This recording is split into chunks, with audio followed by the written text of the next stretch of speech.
Welcome back to another live stream. Hi, how is everyone doing?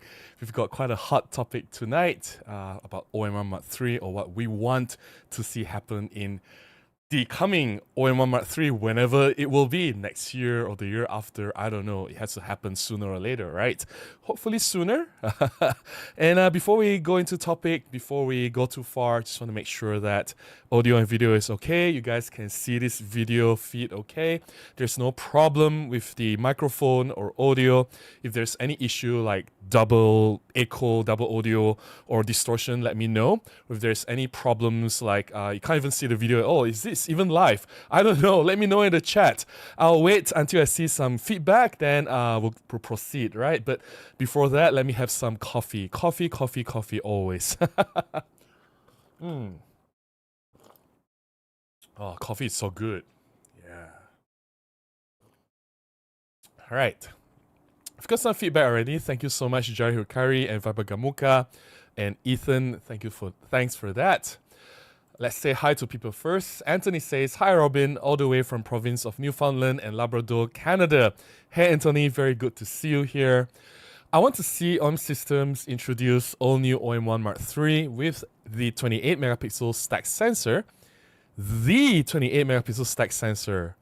Is there a 28 megapixel stack sensor already? I'm not aware if there is any. With an all-new processor with double the power of that's in my current OM Mark 2. I don't think of course we want the processor to be as powerful as possible, as long as it's good enough to handle the whatever that needs to be handled, right?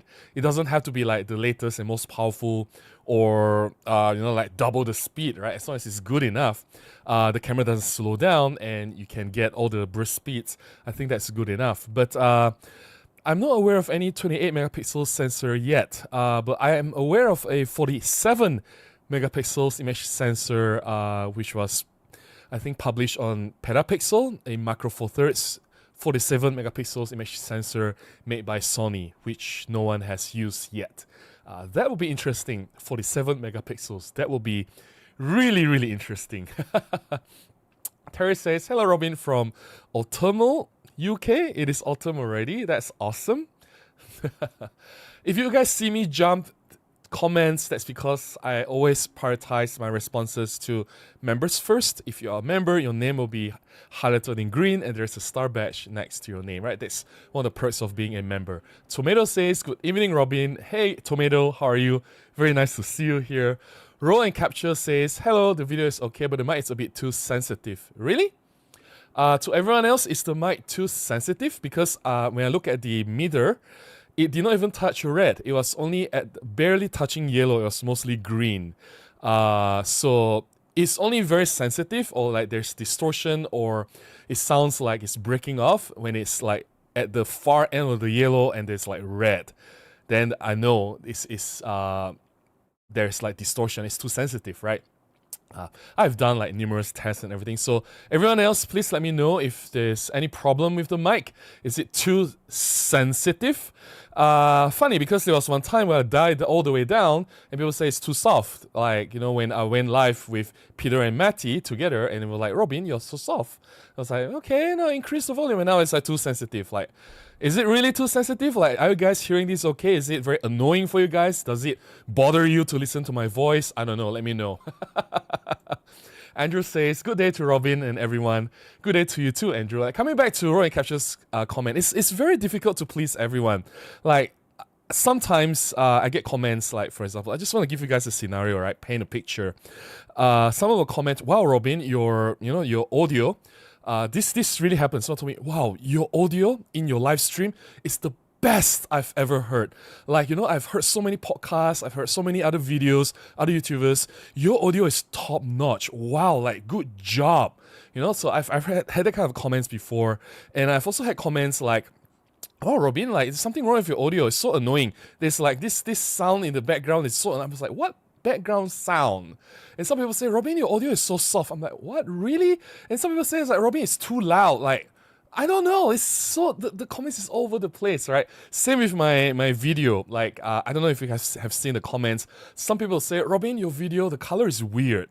there's something wrong with the color. Like, what? Some people say, wow, Robin, how did you color grade your video? It looks so good. It looks so cinematic. I was like, okay, I didn't do anything weird. It's just straight out of camera. Some people say, Robin, there's too much green in your skin tone. I'm like, what? I look at it, and then I try to look at all the different screens, right? Like my main computer screen here, on my smartphone, and on my tablet, on my laptop. I have 4 or 5 different screens, and they all look fine. And I'm like, what is too much green? Like, what? Really, what? Green? I'm like, and some people say, wow, Robin, like the color looks really, really good. I was like, ah, man, it's just, there's so many different opinions, right? So guys, let me know if the audio is really bad. I don't know, like too sensitive? That's a very specific comment, right? Let me know. Rippy, hey, very nice to see you, Rippy. Rippy says, hi Robin, I'm looking forward to the Deepavali long weekend. Are you going to shoot at the Brickfields at the midnight? So fun fact, we went out to shoot Deepavali on the Deepavali Eve at Brickfields before. I was with Raja and Putra. That was like so many years ago. It was such a fun shoot. Unfortunately, I will not be able to make it this year. I will be. I'll tell you guys why I'll be busy this weekend, right? This in my updates on what's happening in my life. So yeah, I can't make it to this weekend's Deepavali shoot. So yeah. Okay, let's see. Gary says, I just want my camera to produce a decent shot of espresso. Hello, Robin, everyone. Audio video is okay, no peeking here. Thank you so much. Appreciate that. Chris says, hello, Robin. Sounds good to me here in the UK. Thanks, Chris, for the update. Appreciate it. And very nice to see you, Chris. Gary says, hi, Woofy. Yeah, Woofy is in the house. Good to see you again, Woofy. Someone says, we have a volume slider for a reason. I don't know. People just say it's too loud.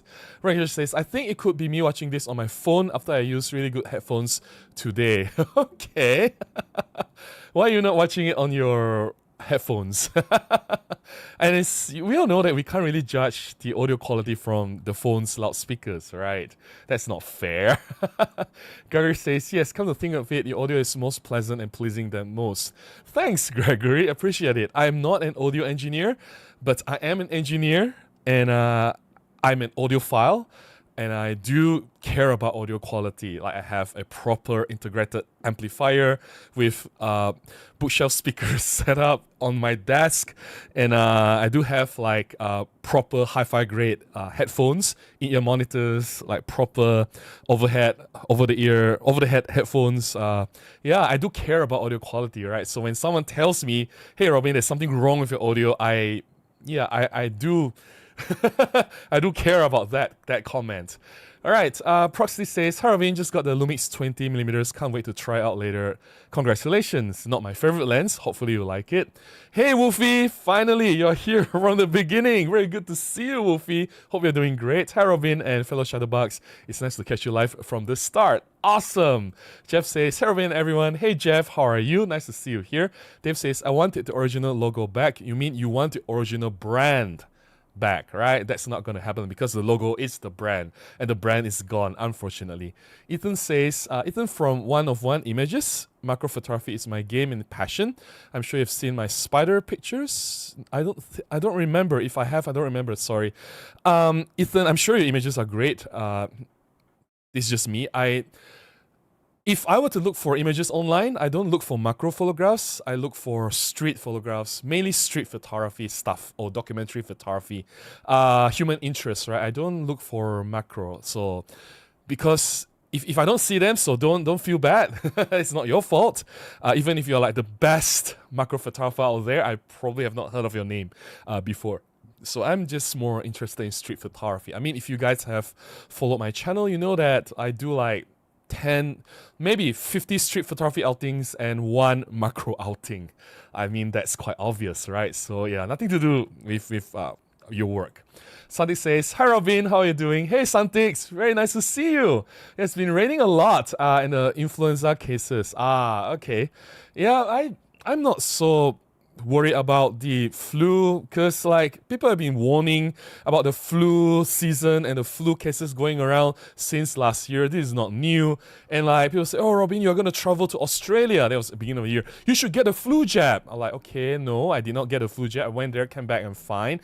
Then I was going to China and everyone was like, oh Robin, you should get a flu jab, and now you should go to, you're gonna go on the plane, you're gonna go to China, you're gonna come back with flu. I'm like, I came back from China and I have to deal with my mom's death, and with amongst all the other things I have to do with, like, it's quite stressful. I came back fine. I didn't get flu. And it's like I've been flying back and forth to Kuching like at least 8 times, maybe 10 times this year, because there's a lot of things to sort out.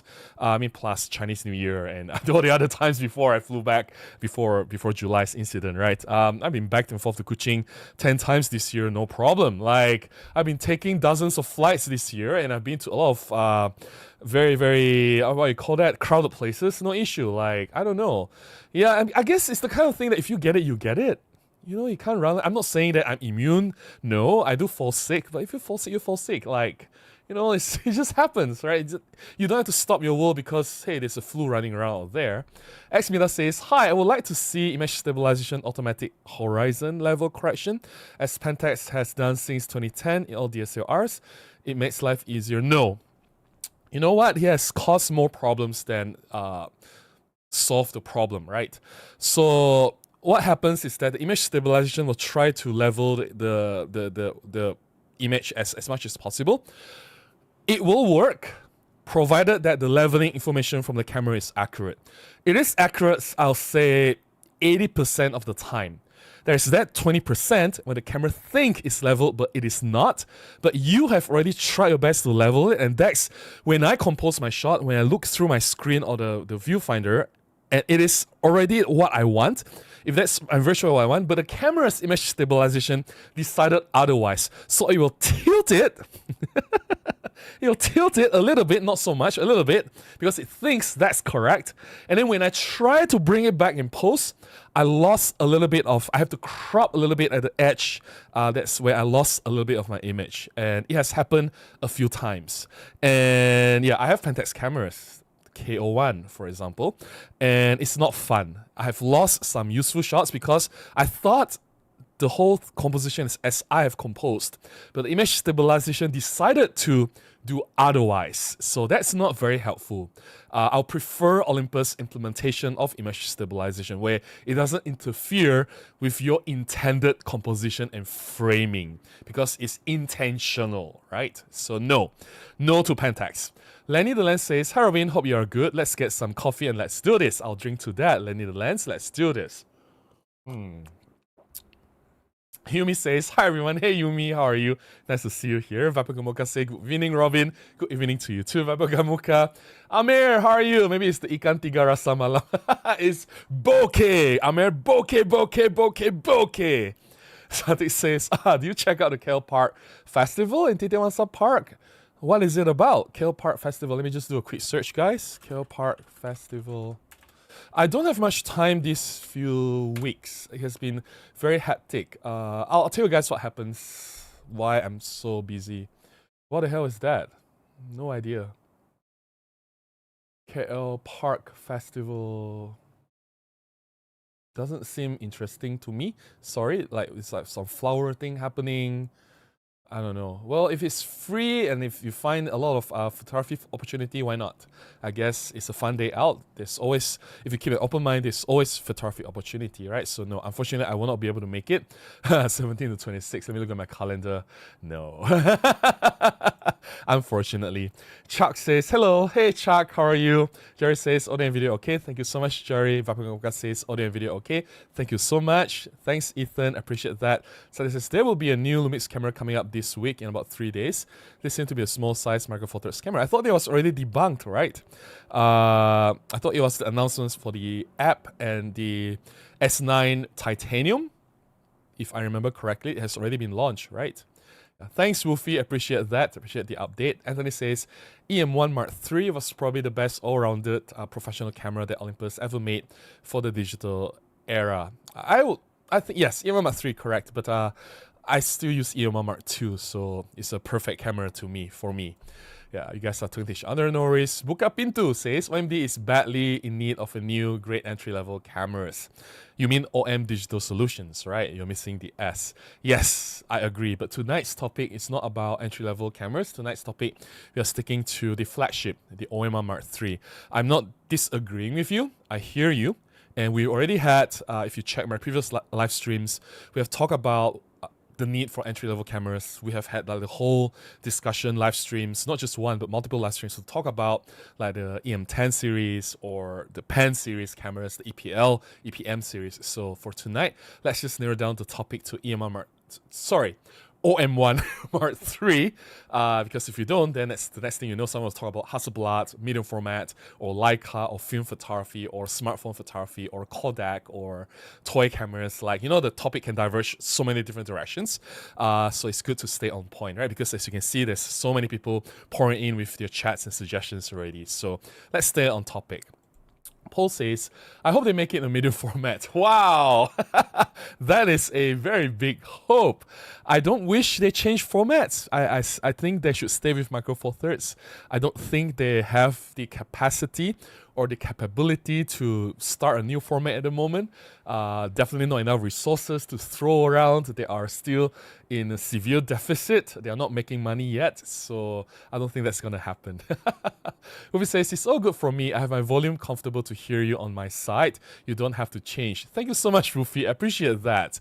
Yeah, I do make sure I do like a lot of tests before I go to live stream. I don't just push the start, right? I will test everything, the audio, video, and everything. But of course, I will always ask if there's something wrong. And when someone reported something is wrong, I take it very seriously.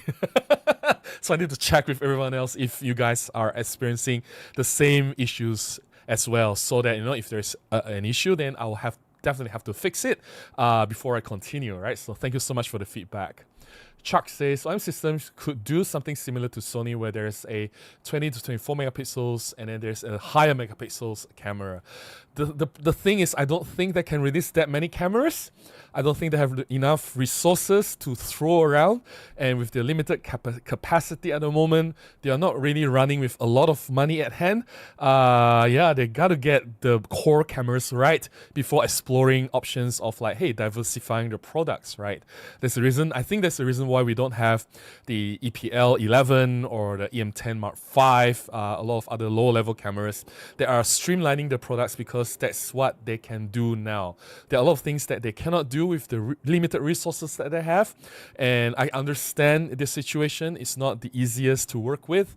They are doing the best they can, I believe, and I guess like the important thing now is to get the OM-1 Mark III right, and that's what we want to talk about here. Presley says, very hard to find something realistic to improve on the OM Mark III. I would say high ISO performance.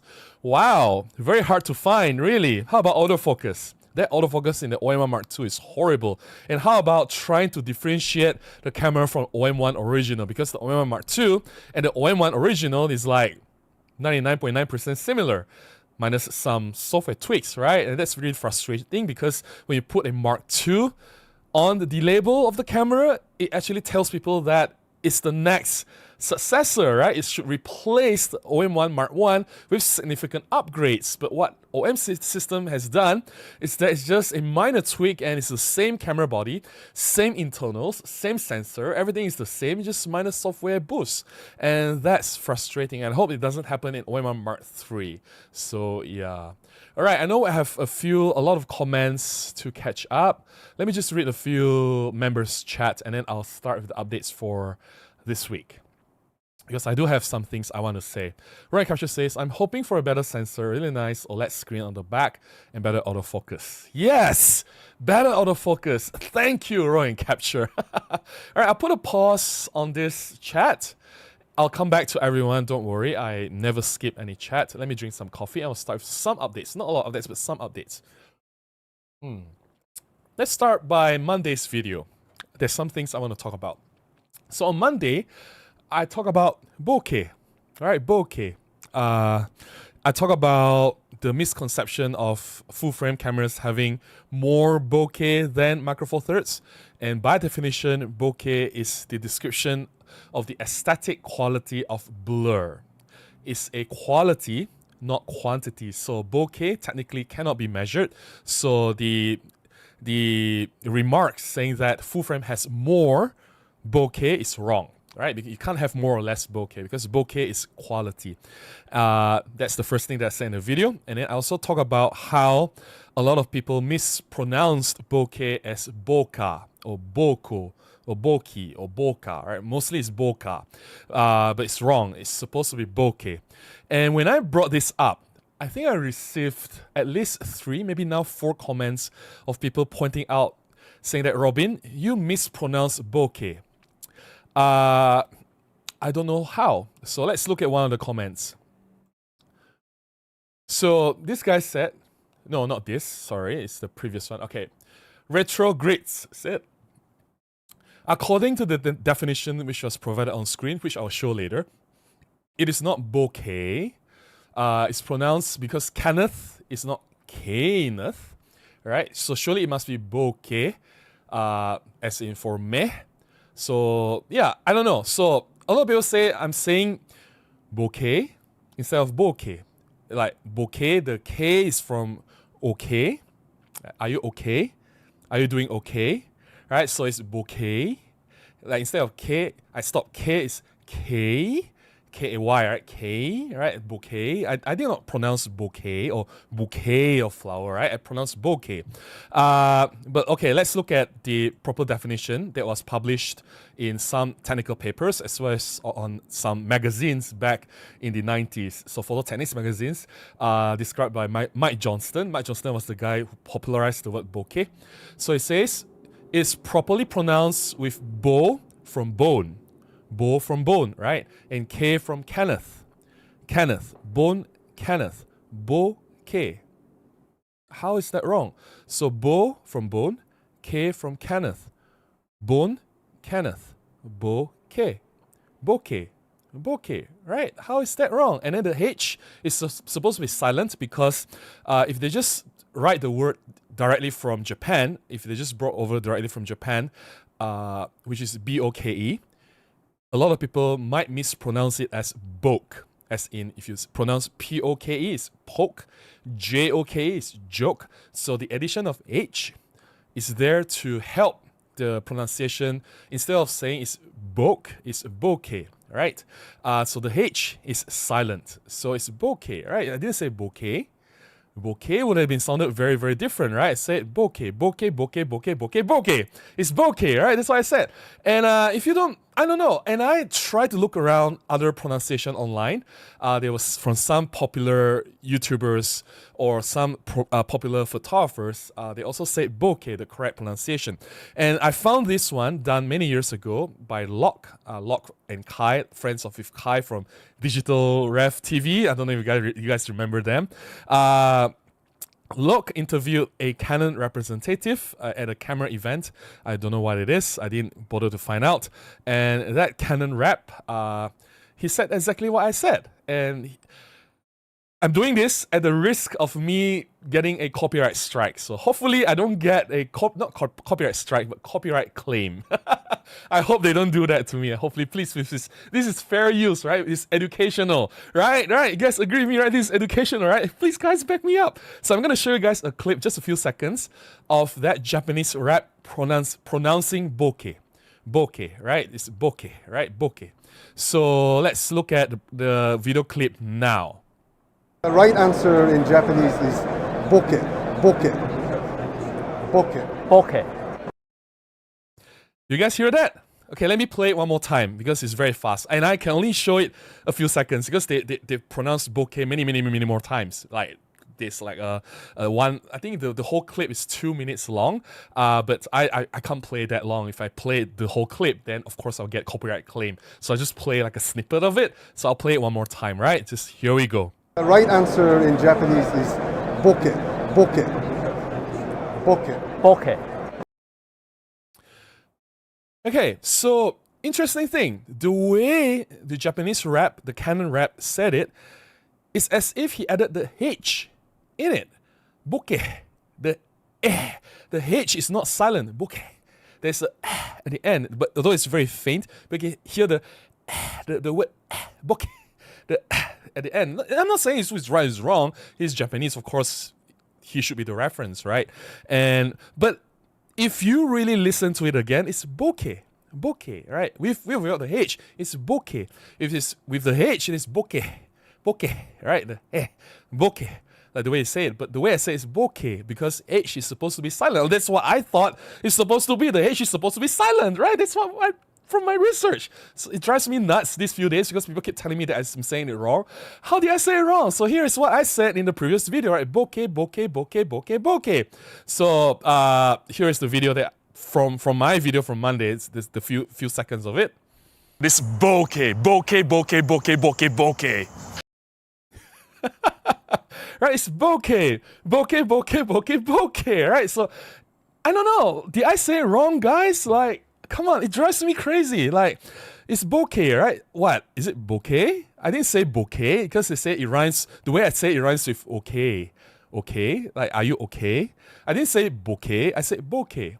Bokeh, bokeh, bokeh, bokeh, right? And if you hear it one more time, how the Japanese said it, bokeh, right? It's bokeh, bokeh. He said it faster, right? Very fast, bokeh, bokeh, bokeh, right? But if I slowed it down, because I want to emphasize both words, right? Both syllables, bokeh, right? Bokeh. But the way he said it is bokeh, bokeh, bokeh, bokeh, right? But, I mean, it's bokeh, right? Like, let's just listen one more time. The right answer in Japanese is bokeh, bokeh, bokeh. bokeh. And the way Locke said it, bokeh, is more similar to the way I said it, right? And when Locke said bokeh, and that Japanese guy didn't say it's wrong, right? The canon rap didn't say so. Anyway, I just want to clear this up because I cannot imagine, like, people keep telling me it's wrong. I can't see where the error is. Bokeh, right? It's bokeh, bokeh. How is it wrong? Kenneth. How do you say Kenneth? Kenneth, right? That's how we pronounce the word Kenneth, right? Like, let me go back to, I mean, it's really driving me nuts. Kenneth, right? K, Kenneth, K, Kenneth, Kenneth, K, bokeh, bokeh, right? Bokeh, bokeh, bokeh, bokeh, bon, Kenneth, bokeh, bokeh, right? How? I did not say bokeh. Like, really? Like, I mean, if it's just one comment, it's fine, but I'm receiving like 4 comments telling me I'm saying it wrong. I'm saying bokeh. I did not say bokeh. Like, anyway, okay, just want to put this out there. All right, moving on. Enough about bokeh already. This weekend will be fun because I'm getting the 50 to 200 f2.8 Pro lens to play with. So I'll be shooting something this weekend. Hopefully I have enough time. And then I'll be making my videos next week. It'll be full on review mode. So when I'm reviewing something, when I'm testing something, I will be 100% in it, and I don't have time for anything else. So Saturday, Sunday, Monday, Tuesday will be all for taking enough photos and trying to, and I don't even have enough time, and I may not call this a review. Sorry, I take it back. Sorry, I should not have said doing a review. I'm testing the lens, the OM System 50 to 200 f2.8 Pro lens. I'll be testing the lens this weekend, and I'll be making my video sharing my thoughts, experience using the lens on Monday and Tuesday. I don't intend to do a review because if I were to do a review for that lens, I may need it for 1 to 2 weeks. 1 week is even not enough. I may need it for 2 weeks to really test it thoroughly. Like just for 2 days, that's not enough for me to call it a review. So it will not be a review, it's decided. But I'll be sharing my experience using the 50 to 200 lens. So that's happening this weekend. Next weekend, I'll be going to Penang. There's a Ricoh event in Penang where I'll be sharing my experience using the Ricoh GR4 to the Penang customers, and they'll be interesting as well. I'll be away for Saturday and Sunday, so that's what's happening in the immediate weekends. So this weekend I'll be completely busy dealing with the 50 to 200 lens, and then the next following weekend I'll be traveling to Penang, which is about 5 hours drive away from Kuala Lumpur. So things will be getting a little bit more hectic, and there are things happening the following weekend as well. And in between, during the weekdays, I have jobs, I have shoots, I have meetings with clients. There are things I have to do there and here. I still have to continue making videos every week. So yeah, and prepare for this live stream. So I'll be getting a little bit busier than usual in the following weeks. So that's what's happening in my life. In terms of local events in Kuala Lumpur, I'm not aware of anything, but Deepavali is always a very fun thing to shoot. We have the good thing about being in Malaysia is that we are very diverse in culture. So we have Chinese, Indian, Malay, we have Iban, the Dayaks, we have a lot of even Orang Asli. So we have a lot of festivals, a lot of celebrations, a lot of things, cultural things happening throughout the year. And one of the big ones is Deepavali, the Festival of Light. I remember I was with Raja Indra Putra. We were shooting at a temple at night, with the people lighting up all the candles in a dark hole in a temple. It was so good. It was so good. And I was testing the Olympus 17 1.8 back then. Imagine this was more than 10 years ago. And and we were shooting around the streets of Brickfields, which is the Little India in Kuala Lumpur, the eve before Deepavali, and there were fireworks at midnight, and everything is just so alive, so vibrant, so beautiful. Yeah, so if you guys have nothing to do this weekend, well, shoot Deepavali, right? That's if you're in Kuala Lumpur, if you're in Malaysia, Deepavali, you should definitely check out Deepavali. So yeah, let's dive into the topic. But let me drink coffee. And yeah, let's talk about the topic. And I don't want to be the one talking. I want you guys to be the one to tell me what you want in the OM-1 Mark III. Because it will happen, right? It's just a matter of time. Sooner or later, maybe next year or the year after, OM Digital Solutions will have to launch the OM-1 Mark III to replace the OM-1 Mark II. And the fact that the OM-1 Mark II was such a minor refresh from the OM-1 original, like, come on, let's be fair, right? It's not like a big revolution. It's not like a huge difference. Same sensor, same, pretty much same performance overall from the original OM-1. A little bit better buffer there and here. Maybe the RAM is improved. I don't know. Some people they claim that, and maybe some human face and eye AI tracking improvement there and here. But it's not like a huge improvement, right?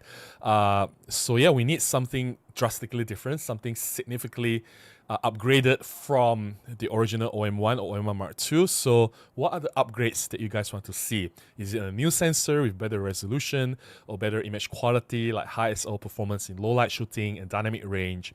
How much improvement are you expecting? If you want more resolution, how much more resolution, right? And what other features that you want to see in the camera? Like for me, definitely I want the autofocus to be improved. At least not too far from what Canon and Sony are doing, because now if you compare the OM-1 Mark II and the OM-1 original, if you compare it against Canon, Nikon and Sony, it's just way too far behind in terms of autofocus capabilities, right? Tracking moving subjects. So that's one thing that I want to see happen. Then other than that, what else do you guys want to see, or what features would you like to have? What's your wish list for the OM-1 Mark III? So yeah, please share with everyone. I think it's an open session. There's no right and wrong in this kind of discussion. It's more like what we want to see, and with this collective voice, I think it matters, right? We are the customers, we are the Micro Four Thirds supporters, and we have our voice here. And if our voices don't matter, then whose would matter, right? So yeah, so I'll get to the chat, and please share your thoughts on the coming OM-1 Mark III. Right, as usual, I'll go to members first. I will respond to members chat and then go to everyone after that. Okay, let's see. Let's see. Okay. Gary says, I'm glad everyone's photography is so great they have time to waste on debating how to pronounce bokeh. Come to Texas where they will make a 4-syllable word out of it. Bokeh. No, it's just that when 4 people tell me it's wrong, it's kind of serious, right? Like, hey, it's my video and I made a mistake, right? And I have to address it, right? Like, did I really make the mistake? Did I? Like, based on what you saw that Japanese pronounce, based on the definition of bone Kenneth, bokeh, did I say something wrong? Like, if I did, then please tell me, right? Ake was the name of my favorite ama. Okay. Bokeh discussion gave me time to make coffee, so not entirely wasted. Okay. Potato patata. Okay. Yeah, Gary says, I used to pronounce it shallow depth of field, but on Monday I learned mine. Yeah, it's different, right? I mean, that's like one aspect of it. A lot of people confuse it as the amount of blur, but it's not, right? Yeah. Yeah. Chris says, have fun with the 5200. Probably not your type of lens, but have fun anyway. What do you mean not my type of lens? I don't hate any lens. I have never hated any camera, and I've never hated any lens. Did I say I dislike any lens? Right? I've never, right? And I love the 40-150 f2.8 Pro. I've reviewed it before, and I thought it was an excellent lens, right? So yeah. Okay, where else? Who else? Ryan Capture says, top things: better autofocus, better sensor, better screen, more colors. More colors. You mean the camera should come in different colors, like silver, black, or red, that kind of color? Is that what you meant, Ryan Capture? Alright, let's get to non-members chat. We are a little bit behind, but I'll do my best to catch up. Anthony says, one main complaint I have with the OM-1 Mark II, which was never a problem with the EM1, I cannot feel the shutter release when wearing winter gloves. Where I like to take gloves off is not where I live, to take the gloves off is not an option when it's too cold. I understand. But I don't know why they make the release so soft. It started with the EM1 Mark II. So you never use the EM1 Mark II. When I first used the EM1 Mark II, it's so easy to accidentally press the shutter button, because normally we do like the half press and then fully press, right?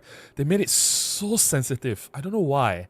What's the reasoning behind it? But I got used to it. But I don't wear gloves. I can see where you're coming from. I understand your frustration. But if you're not wearing gloves, I think it's not a problem. You just have to get used to it. It may take some time, but it's like after a while, you just get used to it, right? But yeah, I don't know why they made it so sensitive. It's like it's one of these weird things that just happen, right? Astrom says, good afternoon from Iceland. The main thing OM system need to do is improve all autofocus settings.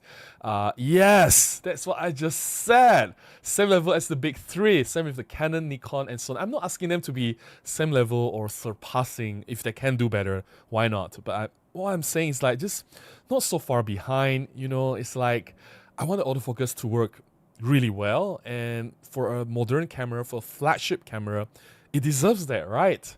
For a camera that you're paying top money for, like the most expensive camera, your highest level camera, your best camera that you can make, it should have really good autofocus, right? It's not something impossible to ask for, right? So yeah. Sunday says, for my wish list for the OM-1 Mark III with a more substantial change to the body, the button placements, bigger LCD, higher megapixels, more video specifications, options for color creator. They already have color creator in the OM-1 OM Mark II. You were not aware of that. You also have the color creator in what camera do you have? EPL 8, EPL 9? Also have color creator, and it's in EM10, EM5 series. OM5 also has color creator. I agree with you. I'm not disagreeing with everything else you said, except for the color creator, because every camera already has it. Yeah. Button placements, I think... Yeah, the button placements on the OM-1 is odd. Like, okay, maybe this is coming from someone who has used the EM1 Mark II for so long, right? So I've used the EM1 Mark II and EM1 Mark III after that. And then going to OM1 was really awkward. Like, the menu button is all the way up there, you know, and it's like some of the places, and even the dials, the position of the dials are weird. Like, it just doesn't feel at home. I'm more comfortable using the original button placements from the EM1 original and the EM1 Mark II compared to the OM1. So yeah. Lenny the Lens says the current OM1 is great, but getting left way behind. The internals need upgrading. Would like the 33 megapixel sensor. Yes, 33 will be a significant jump from the current 20 megapixels, right? That's more than 50% resolution. Faster, better, accurate autofocus should be the main thing. Everything should just work. That's what I mentioned, right? We should at least have a camera, like if it's a flagship camera, everything should just work, right? We should not have any issues there and here, any problems, right? Yeah, I agree with you. Proxy says, audio is fine. If you wanted to improve on it, there is a bit of distortion when you raise your voice, but I wouldn't worry about it. That's intentional. So when I increase my voice like that, I want it to be distorted. I intentionally want it to be distorted. But I don't do that a lot of times, right? Like, my normal volume is not that high, but I want it to be distorted to emphasize a point. Because I do get really angry sometimes. So anyway, so I don't do that all the time. Martin says, greetings from Germany. Hey Martin, how are you? Good to see you. Terry says, I would like an OM-1 Mark III with high resolution stack sensor and would like better noise control. No more gimmicky computational stuff. Yeah, definitely we need better image sensor. We need a new image sensor with significant improvement compared to EM1 Mark II, EM1 Mark III, right? Because currently it's like the same image performance compared to the predecessors. Yeah, let's see if we have any members chat. We have a few. I'll jump to the members chat first. Yeah, the body colors. So what body colors specifically you want? Roaring capture. Gregory says, I feel like the lag between members and non-members comments and all comments remains makes it more difficult to hold a conversation, not offering a solution, just one. No worries. It's a good problem to have. It's a good problem rather than nobody chatting at all, right? Like, I think it'll be sadder if like the chat section is completely empty. That will be like quite pathetic, right? Chris says, I thought that style of shutter button came in with the EM1X. It's from EM1 Mark II. If you have tried the EM1 Mark II before, it's just weird. Yeah, EM1X is just a larger version of EM1 Mark II. If you really look at it, it's almost exactly the same camera as EM1 Mark II. Yeah. Okay, let's go to non-members. I'm a little bit behind. Goofy says, on the topic, I can't say anything on the video side. That's why my requirements are on the photography side of things. That is becoming more and more a minority in the hybrid and video-centric era. Yeah, I know, right?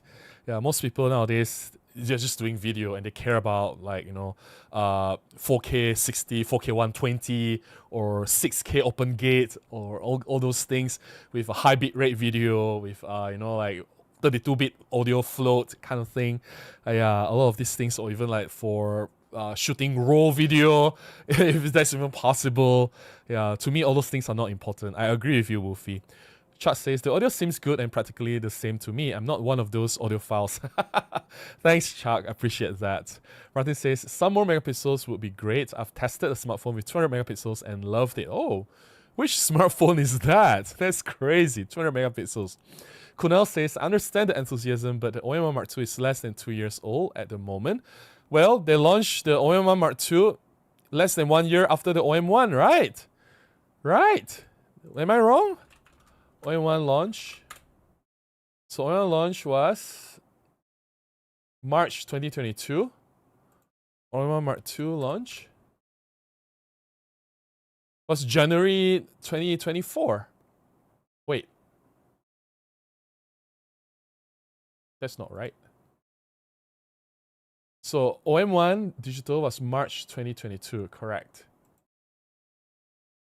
So OM Mark II was January 2024. So it's about 2 years. Less than 2 years. So it's 1 year plus, right? 1 year plus, less than 2 years. Yeah, there you go.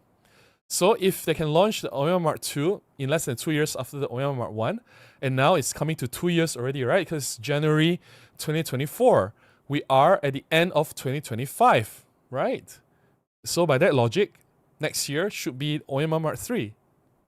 Or did I miss something? Antrell says, hi Robin and all, sound and video is good. Thank you so much, Antrell, I appreciate that. Uvi says, I think the first priority from OM Digital Solutions is to fix the problems from previous products, single autofocus in low contrast, improve the continuous autofocus, then start working on improvements. Yeah, there are some problems that I don't know why it existed. I've talked about this many times already. I'm not going to repeat it here. It's just so annoying. I expected that at least the basic things from the camera would be on par or better than the predecessors, right? The previous versions of, like, for example, EM1 Mark II, EM1 Mark III. And it's just strange that I'm more confident using my EM1 Mark II for my jobs than the OM-1. So it's just strange. This should not happen.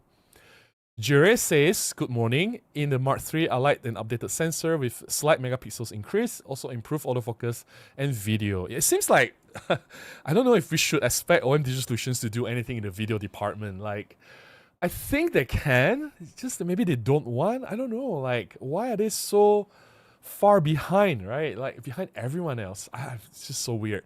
So this says, if OM Mark III can have the D-pad joystick at high position for thumbs, like how 2007 Canon PowerShot S5 did. No, because the thumb area is for the thumb rest, right? So I think the joystick should not be too near the thumb. That's at least from what I understand. Yeah. Movie says, my minimum expectations should be to offer at least what the competition does. If they don't, then they are just falling behind and makes them look like bad alternative choices. Yeah, I know, right? Like, we are being left far, far, far behind, and that's the truth, right? Kunal says, the macro four thirds sensor being smaller can have much faster frame rates than full frame. But then, why do you need 120 frames per second? I don't need it. I just need 10 frames and I'm happy. So if that's true, then I'll take image quality improvement over speed. Why you want to get 120 frames? And why I want to come back with tens of hundreds of thousands of images? It just doesn't make sense, right? And not everyone needs such fast speed, right? And you shouldn't sacrifice image quality over speed, right? It just doesn't make sense. Kunal says, none of the OM cameras have the classic flip-out screen. I would love to see a screen that both flips out and up. But then again, like, the more degrees of movement that the screen has, the more it becomes a nightmare for the service department. The more chances of it failing, the more possibilities of it to break or fail, right? So yeah. Esmina says, audiophile, can you also sing or play some instruments? No. Audiophiles, people do not sing or play. Those are musicians. Audiophile people appreciate high fidelity sound. They don't play or produce music. That's a completely different thing. Yeah. Anthony says, what I understand is to have more megapixels, you need to have more processing power. Not necessarily. A camera from, I don't know, like, let's say, for example, a Nikon D800 from, when was Nikon D800 launch?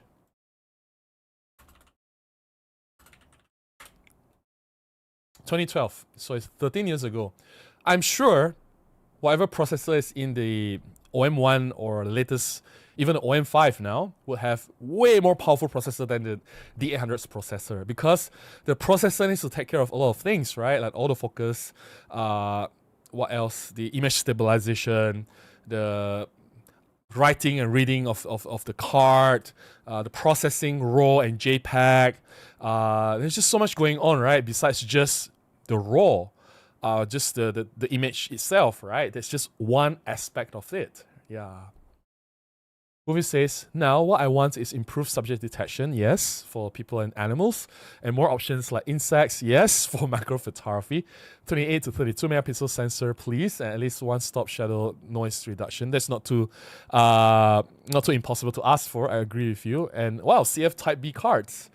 I'm happy with SD cards though. Yeah, but if it's necessary, I guess, for the speed, why not? If it's really necessary, I understand. But if it's only 28, 32 megapixels, then SD card is sufficient. I don't see why 28, 32 megapixels you would need a CF card. And CF card is expensive. It's really expensive. So I don't think it's necessary for us to spend more money unnecessarily, right? So yeah. Let's get to the members chat. Let's see. Creepy says, built-in GPS for OM-1 Mark III. TG7 A1X have built-in GPS and maybe sand beige body. The thing is, like, while a lot of people love the sand beige body, but there are also some people who really hate it. It's the love it or hate it situation. It's kind of like very divisive kind of thing. So it's very, very interesting to observe. And I can see how it works for OM-5, OM-5 Mark II, but I don't see how it can work for OM-1. Like, it just doesn't work because the camera is so much bigger, and having such a large camera with sand beige is just weird. I don't know. I have to see it first before I can make my final comments, right? I see it happen first. So yeah, that's interesting suggestion, Rippy. Jeff says, Ethan's macro work is outstanding. You should definitely check it out. No doubt. I just don't check out macro photos. Sorry. Like, okay, here's the thing, right?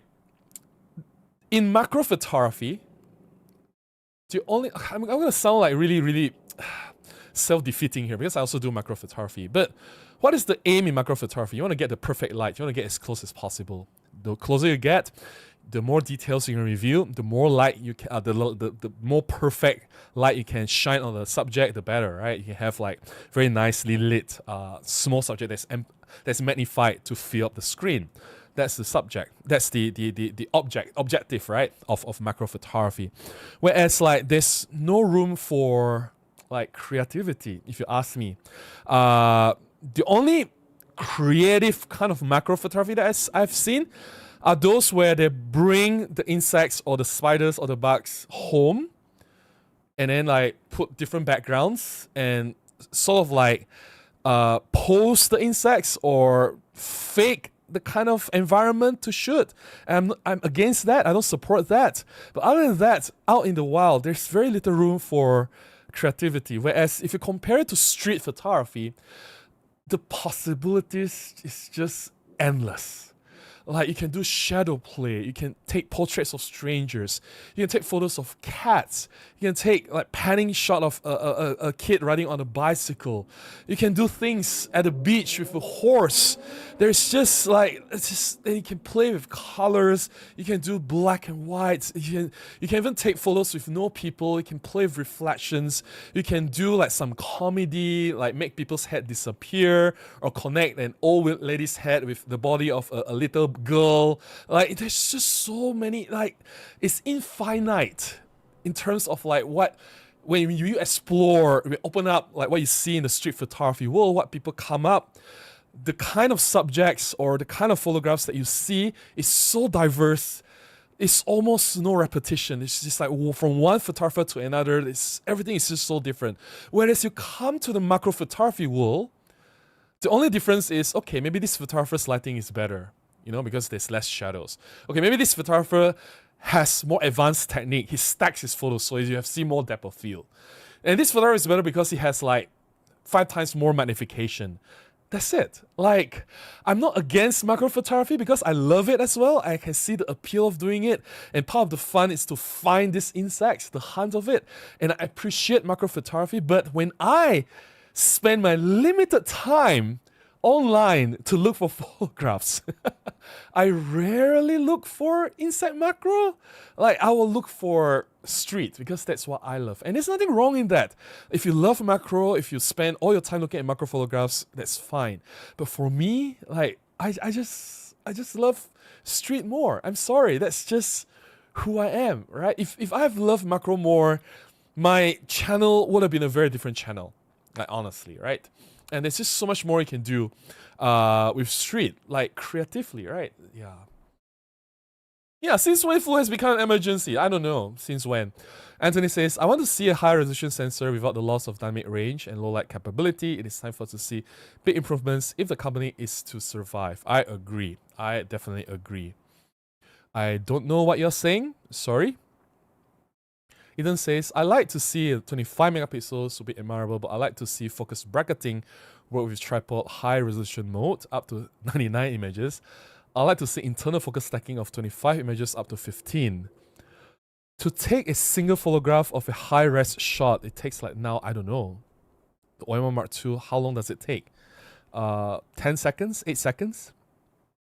And to take 99 photographs stacked with high resolution, that's going to take like, I'm just going to throw a number here. 15 minutes or more? Your insect will stay still that long for you? Wow, that is... I don't know. Okay, I don't do enough macro to comment. From my understanding, the insects that I shoot, they just keep moving and moving. They never stay still. They just keep... Either they move or the wind will blow the leaf. As simple as that, yeah. Jamie says, hi Robin, I'm thinking of getting a lens for OM-1 for filming YouTube videos. Any suggestions? The lenses that I use for my YouTube there are two, 45 1.8 and 15 1.7. You're seeing me through 15 1.7 now.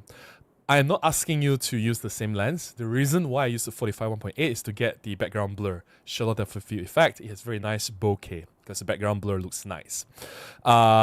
And I don't want to use a wide angle lens, which a lot of content creators use, because it gives you that very distorted image. The head is bigger than the body, and the human limbs and they don't look proportionate.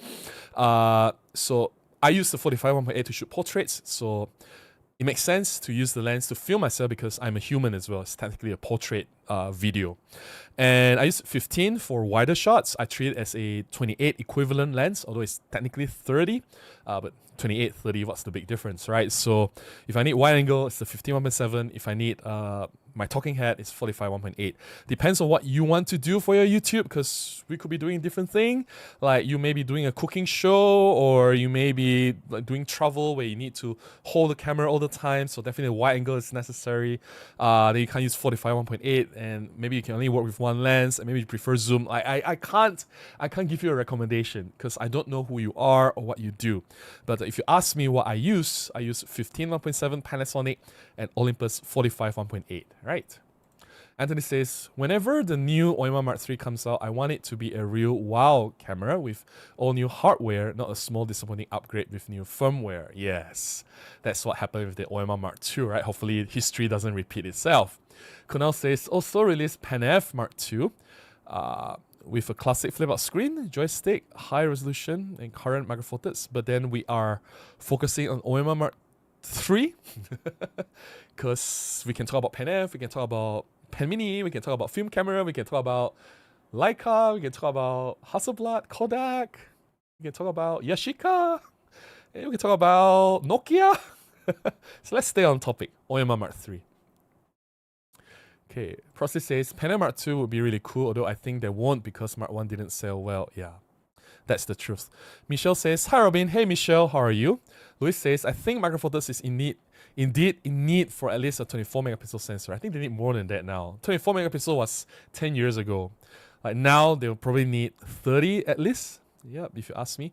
Louis says, I just meant to show that all the companies have been innovating and making progress a lot more than OM Digital Solutions since 2016. And if OM Digital Solutions can't show they can do more, they're just running on foot in a car race. Yes, I agree. Like, they are not putting in they're not inspiring confidence with all the latest products, right? Not many new technology, and it keep using the same sensor, or even the new sensor has same image quality, like not much improvement. So we need to see a significant upgrade in the OM-1 Mark III. I agree with you, Wolfie. Nick says, a silver OM-1 would be amazing because here it's always sunny with high heat. Instead of sand beige, OM should make gold edition like Canon does for the Olympics. A gold camera. How about like the reflective silver camera? Alright. Let's see. I'm quite behind, hey, in my comments. AK47 says, hi Robin, hey, how are you?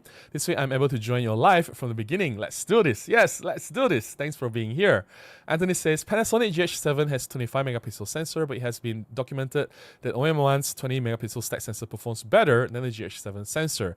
I agreed. So I don't know, like there's a lot of these influencers or content creators that keep saying that, oh, the GH7 is so good, G9 Mark II is so good, but like, when I look at the images, I don't see how great they are. I'm sorry.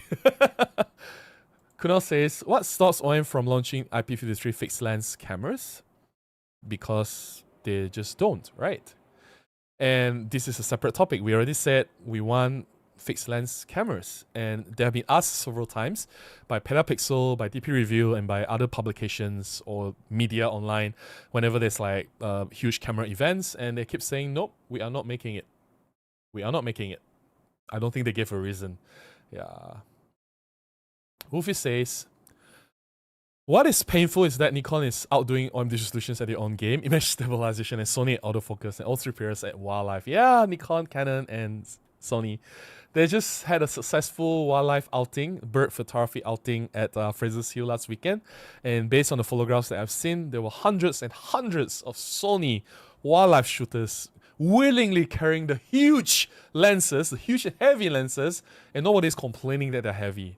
They are happy because, well, they get what they want, right? So the fact that yes, I understand micro four thirds is smaller and lighter, but that alone is not enough.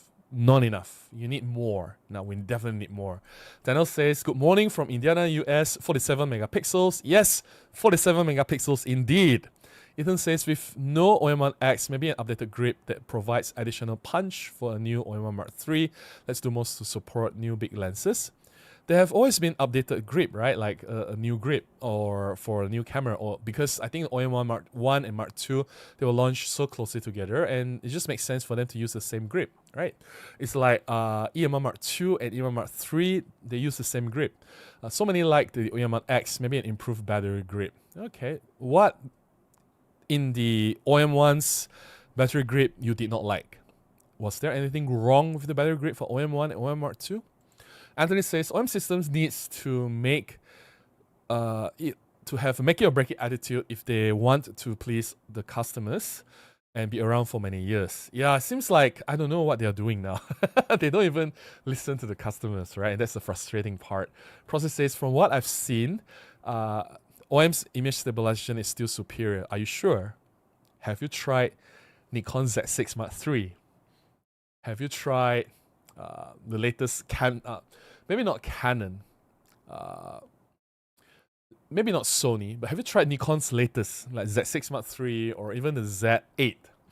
Then you will not be so quick to say that OM's image stabilization is superior, because Olympus or OM system, they will stabilize the whole frame, and that's not a very optimal way to do image stabilization, because if you stabilize the whole frame, only the center will be fully stabilized.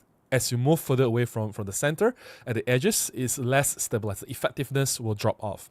Whereas for Nikon, if you place the focusing point away from the center all the way to the edge, the camera will notice that, will take that into consideration and optimize the stabilization at that exact area where you want it to be in focus. So to me, that is wow. That is mind-blowing. And I couldn't believe that Nikon was the first one to come up with that instead of OM Digital Solutions. And that's what Wolfie said earlier. That's what he meant by saying that Nikon has beaten OM Digital Solutions at their own game. Because this is truly another level. And I would have thought that Olympus OM system would come up with that first. But no, Nikon came up with the optimization first. And if you've tried the newer Nikon cameras, the image stabilization is quite amazing. I have Nikon Z5. It is not as good as the EM-1 Mark II or the OM-1, no, but it is at least as good as the original EM-1. And that's already very impressive. Movie says, for how long? The advantage of small sensor with more wiggle room is going to get smaller as all companies are finding ways to improve and innovate. And all of them are doing Sync IS where they can. Yeah, everyone has Sync IS now. It's not like unique to OM Digital Solutions, right? Yeah. Let's see if we have any members chat.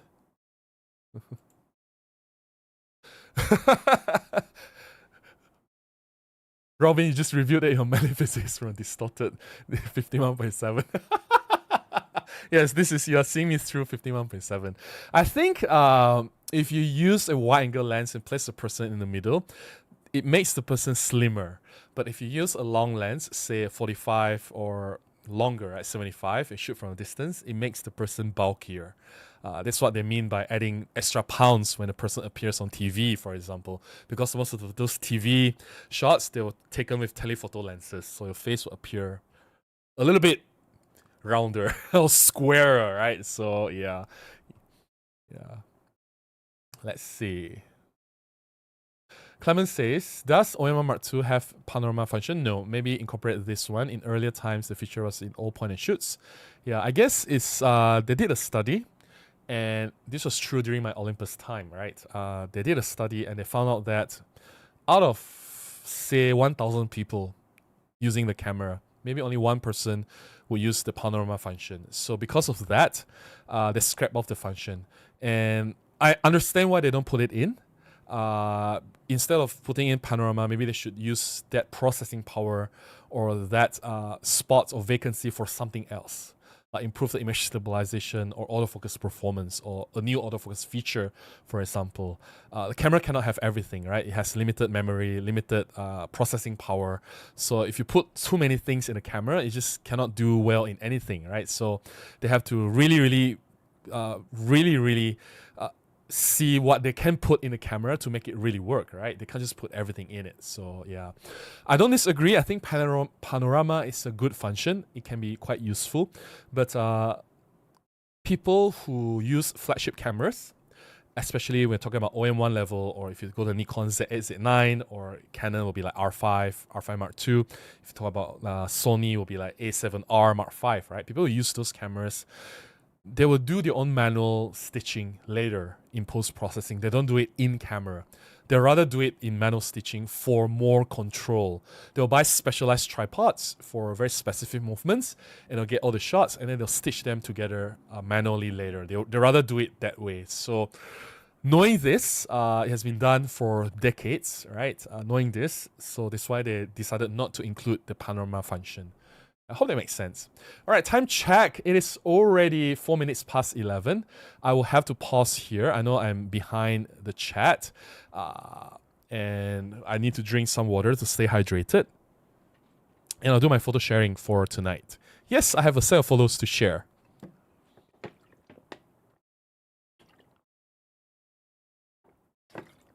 All right. With some coffee left.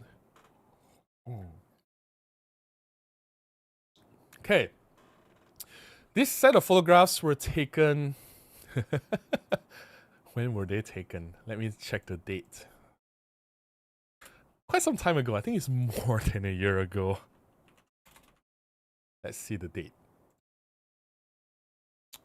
March 2024. So, wow. Almost 2 years ago, right? It's 2025. It's 1.5 years ago. So, and that time I just bought the Nikon Z5, and one of the first lenses that I got with the camera was the Nikon 40f2, and it's this lens. This is the Z5 and the Nikon 40f2 lens, and I bought this lens with my own money, new, by the way, because I wanted a 50 millimeters lens. I'm a 50 shooter. I'm not a big fan of the 40 focal length. But the problem with the 50 millimeters lens is that have you seen Nikon's 50? They were gigantic. And even the third-party options at that time from Viewtrots or anyone else, from Mickey, I reviewed the Mickey as well. They were huge. I don't know why. It's like 3 times bigger, longer, and bulkier than this 40f2. And I'm not a big fan of big lenses. So when I see this 40f2, yeah, although it's not my favorite focal length, but hey, it's small enough, and I prefer working with small cameras and small lenses, and it's not too big. The camera is about the size of the OM-1, and it is like, oh, it's not like the smallest lens out there. Of course, my macro four thirds lenses are smaller, the primes, but small enough for me to like just carry around and not worry about the weight or the size of the whole setup, right? So that's why I bought the 40f2. And here are the sample shots. I actually did a video to talk about this lens, and I never got to publish it. Maybe I will. A video that I made more than 1 year ago. Maybe I'll publish it, maybe I won't. I just kept it there because I knew that the video will not do well. So because maybe I will, maybe I will not publish it, why not just show the photographs here? Photos are photos regardless of any cameras that you've taken, right? They're still photos. So here they are, photos taken with the Nikon Z5 and the 40f2 lens. Where is the... yeah. That's so I went to Pudu for this session. It was Pudu Wet Market, and this is taken from a distance. I just love the play of layers. So you can see on the left you have the heavy green from the tree with the leaves, right? And on the right you have the tarp, something like a canopy tarp with the blue, which also synchronizes with the blue sky. And the blue Merdeka 118 tower, which is the second tallest building in the world. You can see like a dust spot there, which I did not clean up. You can see a dust spot somewhere near the center of the screen. And then you have like layers of the buildings in between before it lead to the tallest building, the second tallest building, which is at the furthest away from the image. So I just love playing with the layers, right? Layers, colors, textures, and everything. And I love that there's no clouds in the sky. It's a clean sky. It's just beautiful. And colors, like, come on. I just love colors. You can't get this shot anymore. This was a building. There was a huge tree. You can see part of the tree there, because there's a huge tree in the morning, because of the directional sunlight, it casts a lot of these light spots on the building, which is very nice. And it's not just this part. The light spot is all over the place, where it's actually a morning restaurant where they serve breakfast. There are people dining outdoor, and sometimes I get shots of these people dining with all these nice patches of light and shadow on them. It's just amazing. They have chopped down the tree. So while the place is still there, like this exact building is still there, and the restaurant is still there, people are still dining, but you can't get these patches of light anymore. The tree is gone. So yeah, unfortunately, right? So I got it while it was still there. I got some shots there. It was pretty amazing. And I like this kind of environmental shots where there's someone doing something. You can clearly see what he's doing. And he's weighing this soybean milk, by the way, soybean milk, and he's packaging it for sale, I guess. And you can see like the environment, what's behind him, what's around him, what's in front of him, what he's doing. And yes, it's messy. That's the thing about street photography. It's messy, and you're capturing what is there. Right? And I just love the explosion of colors. Like, look at that. There's red, there's blue, there's yellow. There's just so many things coming together. It's just so beautiful. That's why I love street photography so much. Like, I don't know. Like, I look at this scene, I just get excited. It's just so nice, right? Yeah. And another guy just chilling there. Normally, I will not disturb people. I'll just shoot them as they are. I won't move them, or I won't like give them instructions or disturb them. Like, this guy's just chilling there around all these things. And you can see the difference between the previous one and here. Here it's like, it's more blue, it's calmer, it's different kind of tone, and it's just so nice. And I use the 40mm as I would use the 35mm lens to capture a more environmental shot of the place, right? And then yeah, we have this cake, or some sweet cake, I guess, which is very bright in color. It's pink and yellow, and the yellow matches the plastic bag at the top of the screen. And I like that the table is darkish in color. It's a brownish metal color finishing. So yeah, it just makes the cakes pop even more, which is more interesting, right? I just love colors. I just love colors, right? Again, colors. So a man wearing red, and then there's like what you call that, the barriers. The barriers supposed to be filled with either water or sand. There's red and white as well, so it's just matching, and he's carrying like crates of eggs, I guess. So it's pretty cool. All right, portrait of stranger, and of course I'll try to go as close as I can. And the lighting here is just marvelous. You can see the light wraps around the human's face.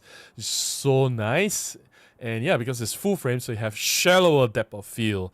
The bokeh is okay. The bokeh is not that great. It's not the best bokeh I've seen. I've already mentioned this in my video. Like, just because you use full frame doesn't mean that you get an amazing bokeh. No, the bokeh of this lens is not bad. It's good, but it's not like the best. I get better bokeh from some of my Micro Four Thirds lenses. For example, 45 1.8 compared to this 40 f2. Yeah. And another man doing something. I think he's cutting the long beans, if I'm not wrong, or string beans. He's doing something to it, yeah, which is pretty cool, right? Environmental portrait. I just love doing this. It's just so cool, yeah. And this is just one of the shots where I saw something happening. I point the camera at it and see how the camera tracks the movement. And man, that continuous autofocus of that Z5 is another level. It's just so much better than what the OM-1 can do. It's just so much more reliable. Yeah. Another portrait, vegetable cellar. You can see the vegetables in the background.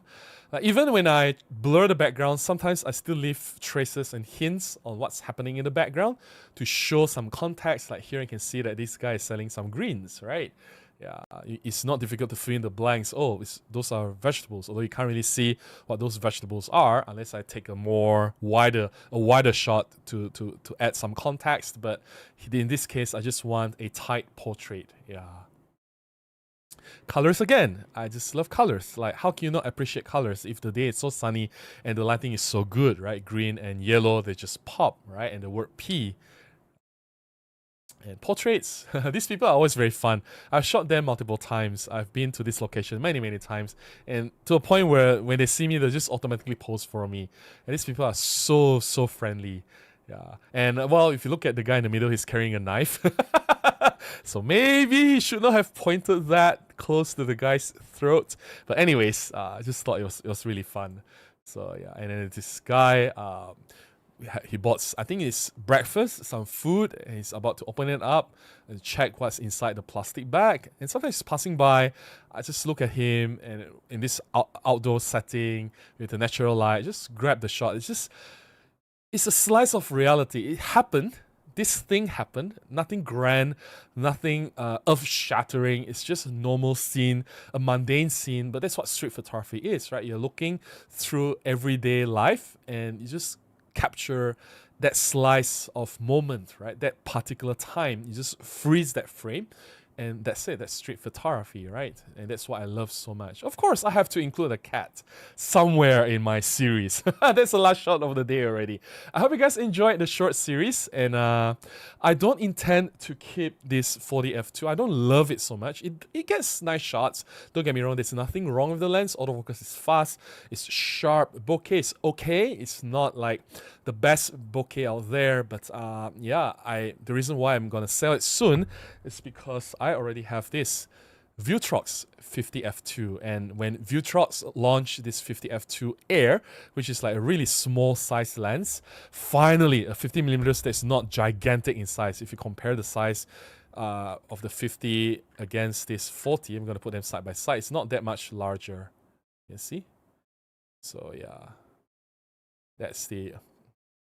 Right, it's not that much larger. So between 40 and 50, if both about the same size, of course 50 is a bit longer, but it's also not as fat as the 40, right? So if I were to choose between 50 and 40, I'll definitely pick the 50. So let me just mount the lens back on the camera so don't leave the sensor exposed. Put it at the side. Yeah. I hope you guys enjoyed this short session. Let me drink more water to stay hydrated, and then we'll get to the chat. All right, if you guys want to come and follow me on my photo walks, on my shutter therapy adventures, you can. If you guys want to learn how to get those environmental portrait shots, those street photography shots, if you guys want to shoot in Kuala Lumpur, you can. So me, Mati Sulanto, and Peter Forsgard, if you don't know who they are amazing Micro Four Thirds content creator as well. We are conducting a workshop next year in March in Kuala Lumpur. And in this workshop, photography workshop, I will bring you guys around the common area where I normally get my street photography shots, including Pudu, where you've seen all these images just now.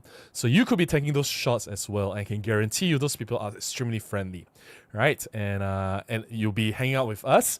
You can ask us any questions, and I will guide you guys, and we will share as much as we can. I definitely want you to get the best shots possible. So the workshop is about you improving your photography, trying to get photographs in a series, doing a mini project around the streets of Kuala Lumpur, and above all, the most important thing is having fun shooting together. And if you want more information about this workshop, it's Urban Narratives Workshop. I'll leave the website. Let me see if I can post a comment here. I'll just put Kuala Lumpur Workshop with Robin, Peter, and Matty. And the website here.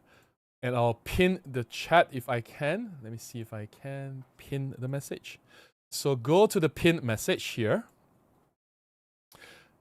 Did I spell everything right? So you guys can, yeah, I'm inviting you guys to come along, join us for a photo walk in Kuala Lumpur. And yeah, I look forward to seeing some of you. Gregory, the member here, has already registered. Chris as well. So two of you, I'll really look forward to seeing you guys next year. All right. Let me just put that down. And I would like to remind everyone that I have also enabled membership. With just the price of a cup of coffee, you can support me. You get early access to all my videos. You watch my videos 24 hours before everyone else. We have members only live stream where you can come in and have more intimate conversation with me, so that I don't have to go through so many chat before I reply your chat, right? And also, if you have a comment in my new or old videos, I'll prioritize my replies to you first before everyone else. Much like what I'm doing here in this live stream as well. I will prioritize my responses to your chat before the non-members' chats. I have taken down older videos that are not performing well.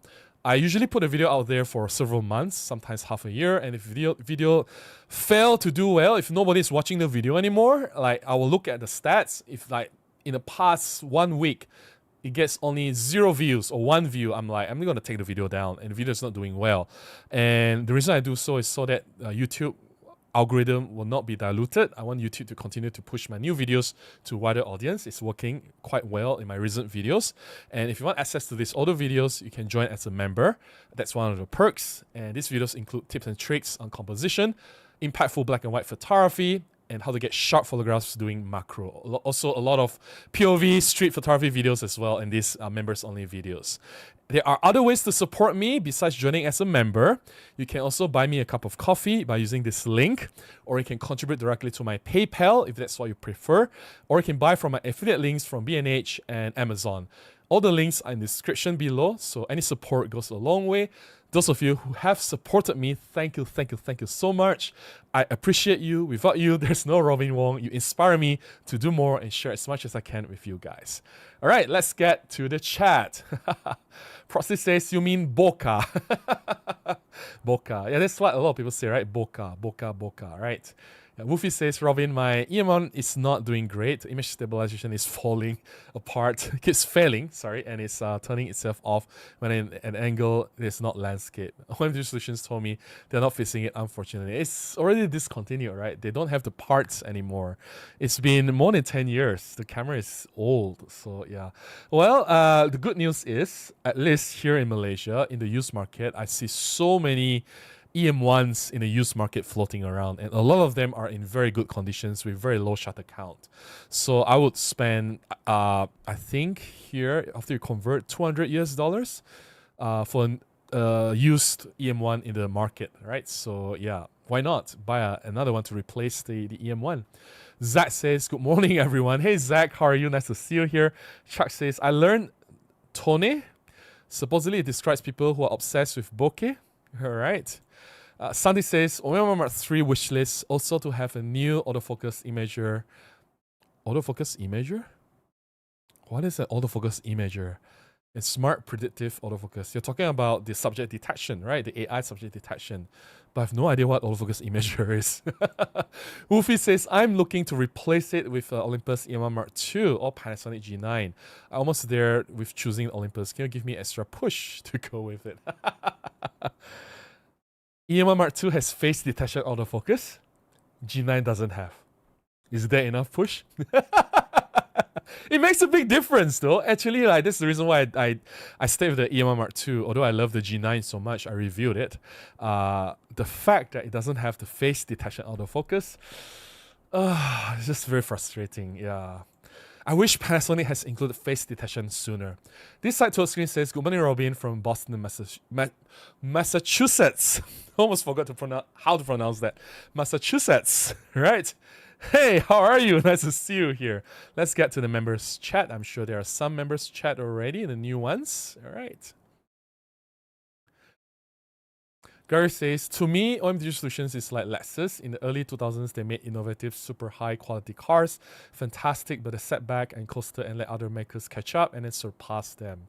Yeah, why did they do that? Why would they do that? It just doesn't make sense, right? Hey, Andrew, how are you?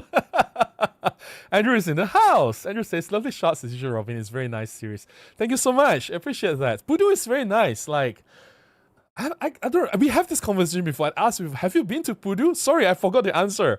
I know I asked you before. Like, Pudu is such a nice place to shoot. Yeah. Gary says, so how are you going to teach us how to see the shots? We have to be on location first. Of course, there will be theory sessions where each of us, like me, Matty, and Peter, will share what we have through our experience, and then while we're on location, then I will point you to each scene on how I would do my shots. You get does that make sense? Like when I see something, I'll tell you this is what I would do, but I'm not gonna tell you you should do this. I will encourage you to do what you want to do, but I'll definitely show you how I get my shots, because it is one thing for me to just show you the photographs. It's so easy, right? Hey, these are photographs, blah. But it's different when I'm actually shooting, like how I pick up the shots from the scene, right? Because Pudu is a place where it's so busy. The first time you are there, you're gonna be so overwhelmed because there's so many things happening at once. But that's where like it's easier for you to see like us, like me, Matty, and Peter in action, how we actually get our shots, and hopefully from that we lead by example, and we encourage you to find your shots, right? Yeah. Heroic Capture says, what would you recommend more, 1245 or 1240? I shoot fast moving stuff. Fast moving, then 1240, because it's a faster lens. I know it's f4 and f2.8. Well, technically it's a big difference if you ask me. Yeah, instead of using ISO 6400, I can get away with ISO 3200. That's a big enough difference for me, especially Micro Four Thirds. We don't really have the luxury of infinite dynamic range and high ISO noise control, right? Yeah, that's if money is not a problem, because I know 12 to 45 is cheaper than 12 to 40. I get it in terms of budget, and it's a little bit smaller as well. But to me, I appreciate the faster aperture f2.8 versus f4. Yeah. Why would they do that, shareholders? Yeah, that's another reason, right? Some of the weird decisions that's done by OM Digital Solutions. Yeah. Okay, let's get the non-members chat. Weddings and Musing says, this is the bokeh residence. Sunny says, and the toggle for photo, video, and S and Q? What is S and Q? S and Q. Sound and vision? No. Single and quantity? I don't understand all the things you say. Some things like imager, autofocus imager. What the hell is that? Makes switching modes easier, but no need as big as OM3. No need as big. I don't think the OM-1 Mark III will be smaller than OM3, man. I don't think so. Bokeh. Yes, it's bokeh, right? Bokeh. Yeah. MGM says, no offense, but are we going to speculate about OM-1 Mark III? We've been doing that for the past 1 hour, right? Yeah. Well, no offense to you too, MGM, but can you be a little bit more patient? Because this is a live stream, and it's polite to say hi to people, right? So I guess a little bit of patience won't hurt. Chuck says, bokeh is how you say it around Halloween. Bokeh, right? It's how you say it around Halloween. Ubi says, K is from Old Digital Rev. Him and his pink effing cameras. Jerry says, I wish that black and sand beige camera body. Otherwise, I'm happy with its features anyway. All right, you want sand beige OM-1 Mark III. Interesting. Okay, bokeh. Can we move on, please? All right, what's with this? People are very impatient today. Like, really? What's wrong with everyone? Like, seriously. What? Like, I appreciate people at least putting more words than just right? Yeah. And Trio says, Robin agrees, educational. Thank you so much. Bokizi. Zach. Corner Store Bill says, hi Robin, hey, how are you? Nice to see you here. Like, this is a live stream. Like, why are you guys being so impatient? All of you are like, can we move on? Like, why this? Like, whoa, can we start with the topic? Like, wow. So the next time we do live stream is like, okay, I'm not gonna say hi to anyone. I don't care if you say hi to me. I'll just, like, I've seen this done by a lot of other YouTubers. I'm not gonna name names, right? A lot of other YouTubers out there, whether it's Micro Four Thirds YouTuber or not, they don't care about anyone in the chat. They don't respond to a lot of the chat. They'll just selectively pick, like, out of the 10 chats, they'll pick whatever they want to talk to, whoever they want to talk to, and then just ramble on and on and on about their thoughts. I don't want this live stream to be about me alone. Yes, it's my live stream. Of course, it's gonna be about some of the things that I have to say. Not gonna deny that. This is a Robin Wong photography channel, but I don't want it to be just one-sided conversation. I want you guys to chip in and talk as well. So I will reply to every single chat. And some of the topics I'm more passionate about, some of the things I have more things to say. So I would want to give everyone a fair chance to say something, right? And when you say something and I respond to it, I thought that would be a more positive conversation. They will make this live stream more enjoyable for me and you as well, right? Rather than me just from the first minute, just dive into OM-1 Mark 3 and I'll spend like 45 minutes talking about just what I have to say. And I don't want to be that kind of one-sided conversation, right? Like, am I doing something wrong here? Why is everyone being so impatient? Anyway. Hey, she's not silent, it's out of focus. Okay, that's a good one. Movie says, Robin, fighting stupidity is like yelling at the wind or peeing in the ocean. It's a waste of time. Stupid will never choose to learn. Yeah, but then again, like when someone points out I did something wrong, all right? Well, the least I can do is explain myself. And that's what I was trying to do. And at least I have some evidence to back up what I have to say. And even if I was really wrong, at least I put in an effort, right? I'm not always right. I have made mistakes before and I've come forward and apologized multiple times. So I'm just checking with everyone, like, was I making a mistake? Bokeh, right? I don't think I was, considering bokeh was also what Locke and the other Japanese rap guy was saying, right? Sunny says, Robin is taking the word bokeh too far. It is driving him crazy. No. Other people telling me that I'm saying it wrong is driving me crazy, right? Yeah. Sunny says, yeah, 5200, Bird Park, maybe. Either Bird Park or the zoo. So I haven't decided yet.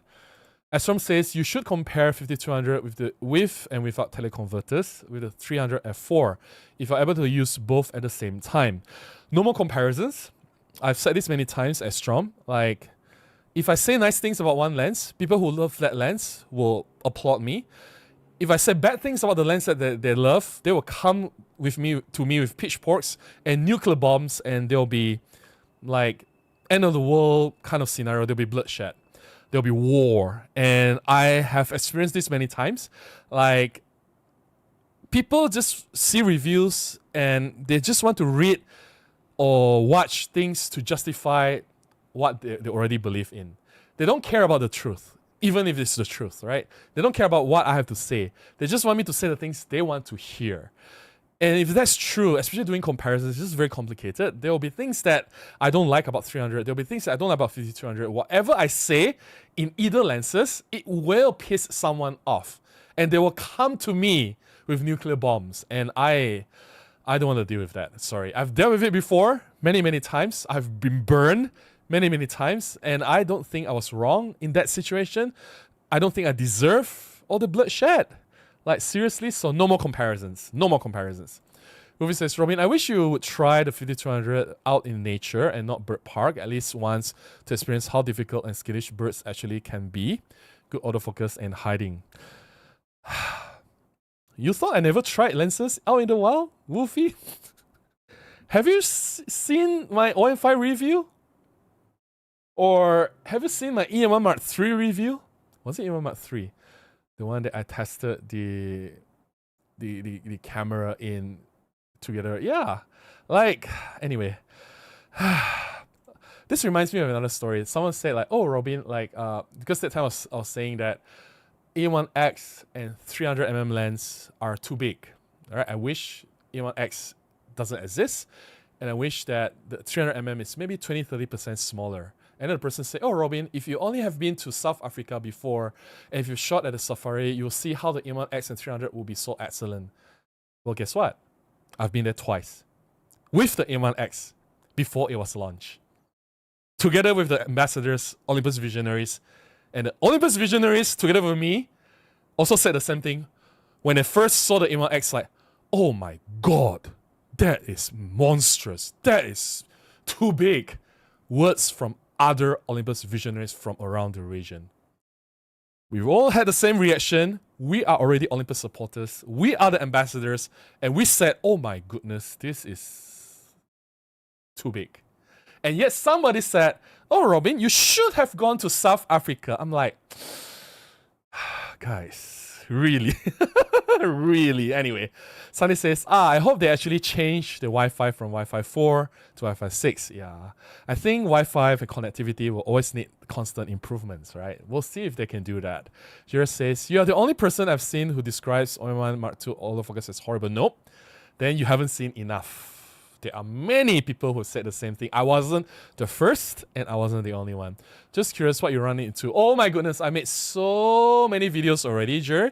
Just search OM-1 Mark II on my channel. Like, it's out there. I've said this before. Like, just go to the videos. It's there. If you are really interested, it seems like you did not even watch those videos. Like, go and watch those videos. Yeah.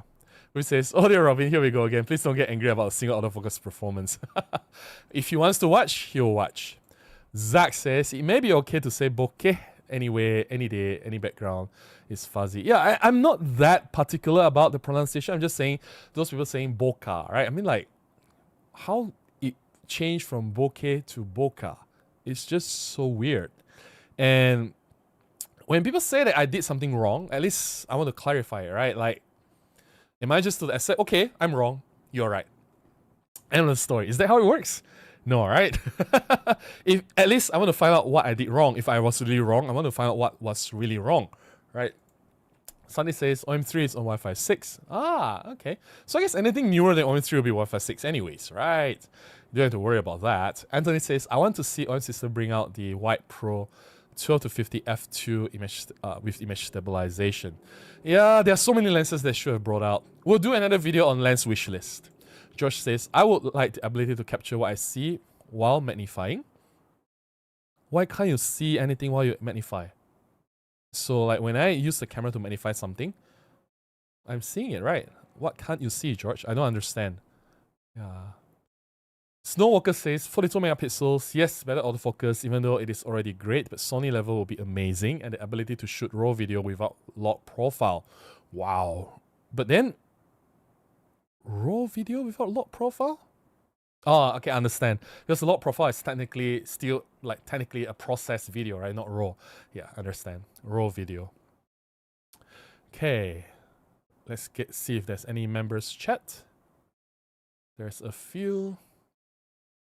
Gary says, Helsinki is so spare and stark. I like Peter's photography too, but it's so different from the contained chaos of Kuala Lumpur.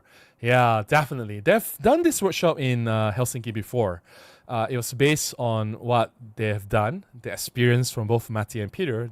We are creating this workshop in Kuala Lumpur. They're trying something different, and I'm thankful that they included me in this adventure. Yeah. Andrew says, long Deepavali weekend. Did you say something before, earlier? Long Deepavali weekend? Try to track your previous comments. I didn't see anything. Gary says, Helsinki lends itself well to black and white. Yes, I've seen a lot of black and white shot from Peter. I predict OM-1 Mark III will be disappointingly incremental. OM Solutions needs to go wild with the new OM2. Gary says, comments are way in the past. You are just now hitting the comments from the earlier bokeh discussion lag. Yeah. I guess like, that's the downside of me replying to everyone, right? I can choose to just selectively reply to what I want, but I don't want to do that. I want to still try my best within my capacity to reply to every single person, because I think every single person deserves my attention, right? If not, then why you come here? I don't want to discriminate, right? I would say, oh, I prefer Wolfie's. I'll just jump to Wolfie's comment first. There will be, some other people feel like, that's not fair. But if you're a paying member, then yes, because you're a paying member, then I'll go to your comment first. Yeah. S&Q, slow and quick. It's a Sony feature button for videos. Slow and quick video. Still don't make any sense to me. So anyway, Gary says the bokeh comments are from the 40 minutes ago. Okay. Gary says it's actually an hour ago. Yeah. I'll do my best to catch up. Right. Yeah. Gregory says, I'll bring some bokeh, but it will not fit in my baggage. Okay. Looking forward to seeing how Peter photographs KL. Should be fun. Well, I mean, he is a capable photographer, so he's an experienced photographer. Everywhere he goes, he'll get some nice shots. And he's traveled a lot, although he's never been to Kuala Lumpur. He's been to a lot of places in the world, so I have no doubt he'll take some amazing shots here in Kuala Lumpur as well. Yeah. You guys are talking to each other. No worries. Anthony says, I'm not an engineer, but I think a new, more powerful image processor is going to make a big difference. More than a new sensor. A new sensor is going to require a lot more processing power. That's not true. I can tell you what the processor for the OM-1 Mark II does. So OM-1 Mark II has 2 quad-core processors. One core is reserved for display of electronic viewfinder and LCD screen. One core is for image stabilization alone, the 5-axis image stabilization. One core is for reading and writing into the card. One core is for autofocus. One core is for JPEG processing. All right. One core is for the features like live composite, HDR, or some of the things, right? I don't really know what the other 2 cores are for. One maybe for just the main overall operating system, the menu system, navigation, and everything. So like each core has a specific function. So there are 8 cores for the OM-1 Mark II, 2 quad-core processors. They only require 1 core out of the 8 cores to do the image processing, RAW and JPEG. Just 1 core out of the 8 cores.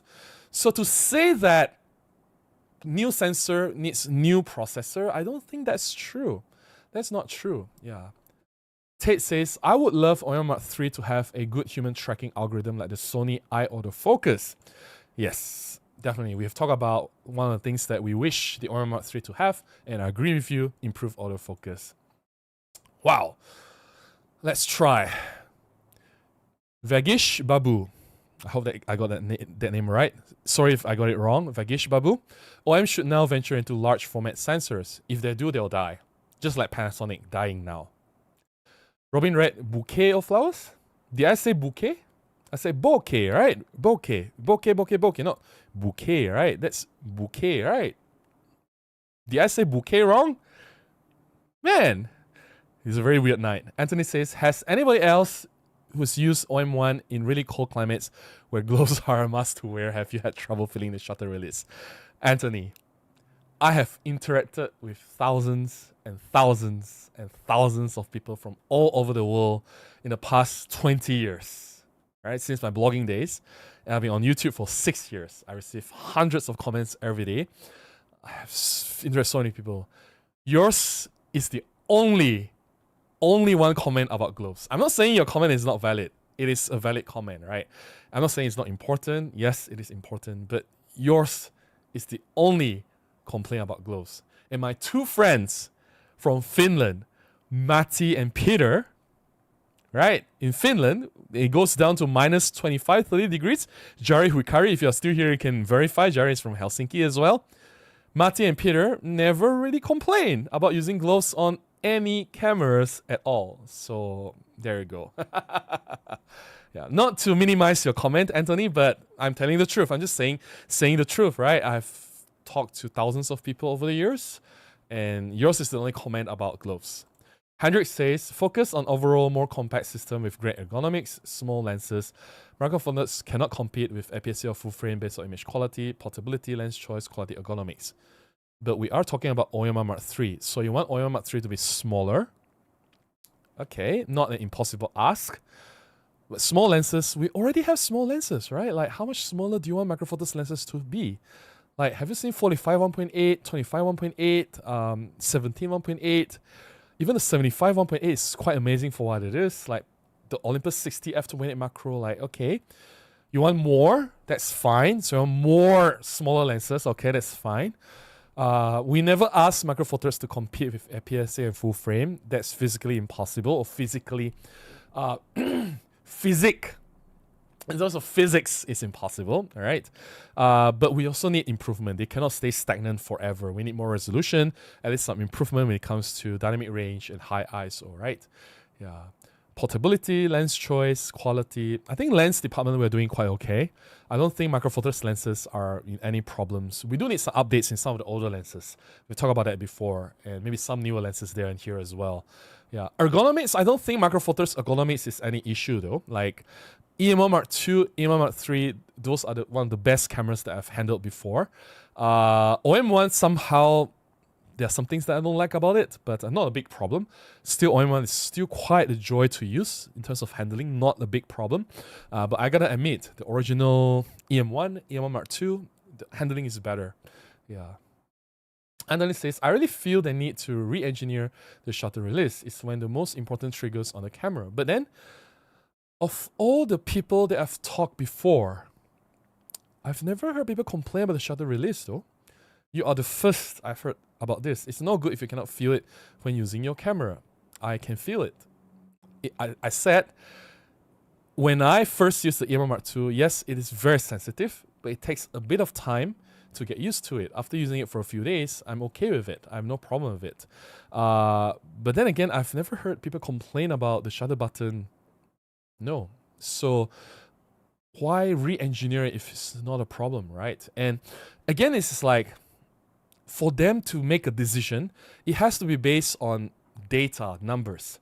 Let's say that out of 1,000 people, only 3 people complain about the shutter button, and the other 9,997 people are okay with the shutter button. They're not going to change it. You get what I mean? They're not going to change it. I personally don't find it a problem, right? Yeah. Michelle says, in the OM-1 Mark III, I'll only have 30 or more megapixels and a better autofocus. The rest is already fantastic, including stabilization and dust splash resistance. No need stack sensor. They're already using stack sensor. I don't think they're going to go back from that, right? And the stack sensor is necessary for the speed.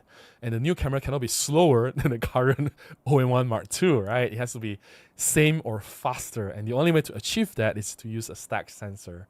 Yeah. Chuck says, the shutter on the EM-1 Mark III is crazy sensitive compared to Sony. Sony works well with gloves. Ah, that's great. George says, EM-1 Mark II shutter button is too sensitive and deep. Not a big fan of the control dial's shape. Oh, control dial shape on the EM-1 Mark II? I love it. I'm not a big fan of the OM-1's control dial shape because OM-1 becomes like Nikon. Becomes like Nikon, right? So which is weird. Full color creator. No, those are color profile, not color profiles. Color, the creative dial. The creative dial. Color creator is already in all other cameras. Yeah. Zach says, OM-1 Mark III wishlist, flippy, uppy, downy, outy screen. That will cause the service nightmare. I don't know if they are ready to do that. Power button on the right. You can assign, do you know you can assign the power button to the right, right? The 1-2 switch.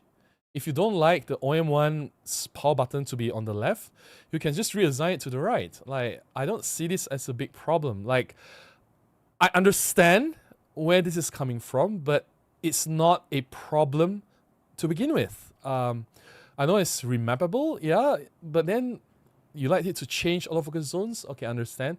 Also, brass knobs and a silver model. Okay, brass knobs, wow, and a silver model. Anthony says, the trouble with the shutter release OM-1, it does not protrude up enough to feel.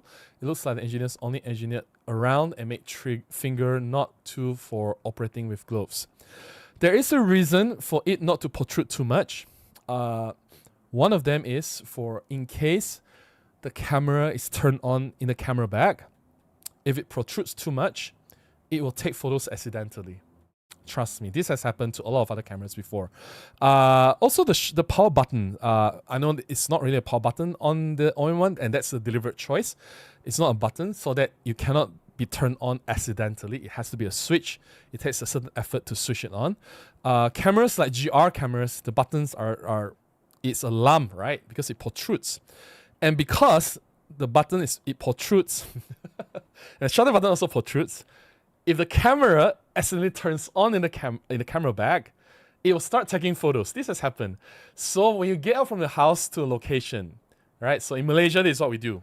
We travel to the location, it takes half an hour, right, from our house to location, and then we don't take photos immediately. We have our breakfast. All my Malaysian friends here, or any YouTube members here can verify.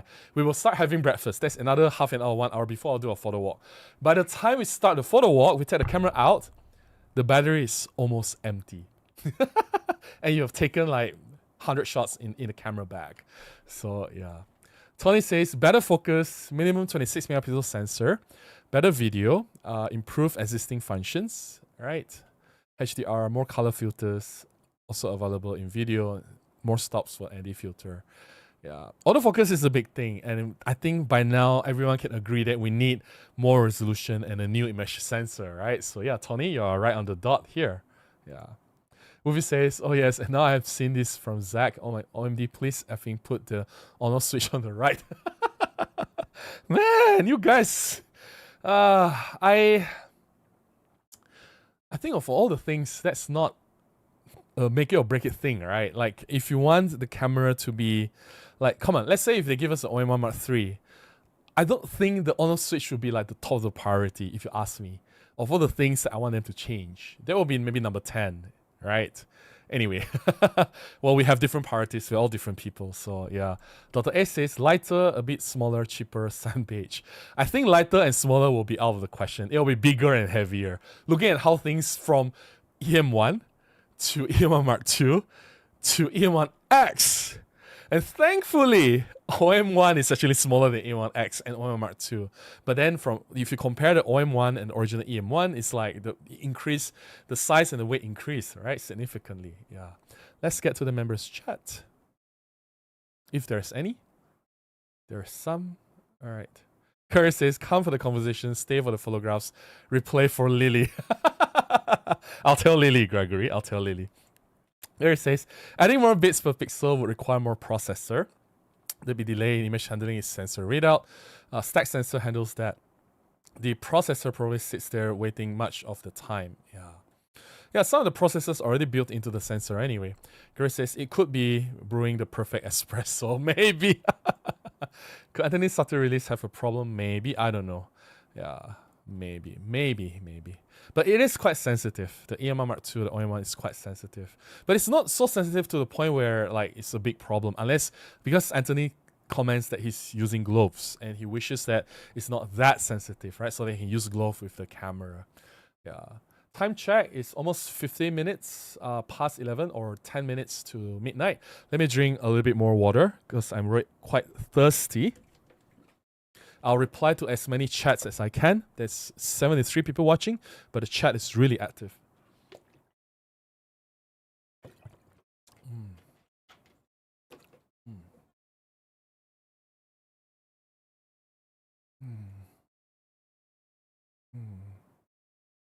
You guys are repeating your comments. Why? If I haven't read your comment before, and this is like, it's not even that far apart. It's only a few comments apart. Why are you guys repeating your comments? Like, if I have replied to your comment, I will not read it again. Anthony, I understand your gloves obsession, your gloves problem, right? I'm just gonna glance through.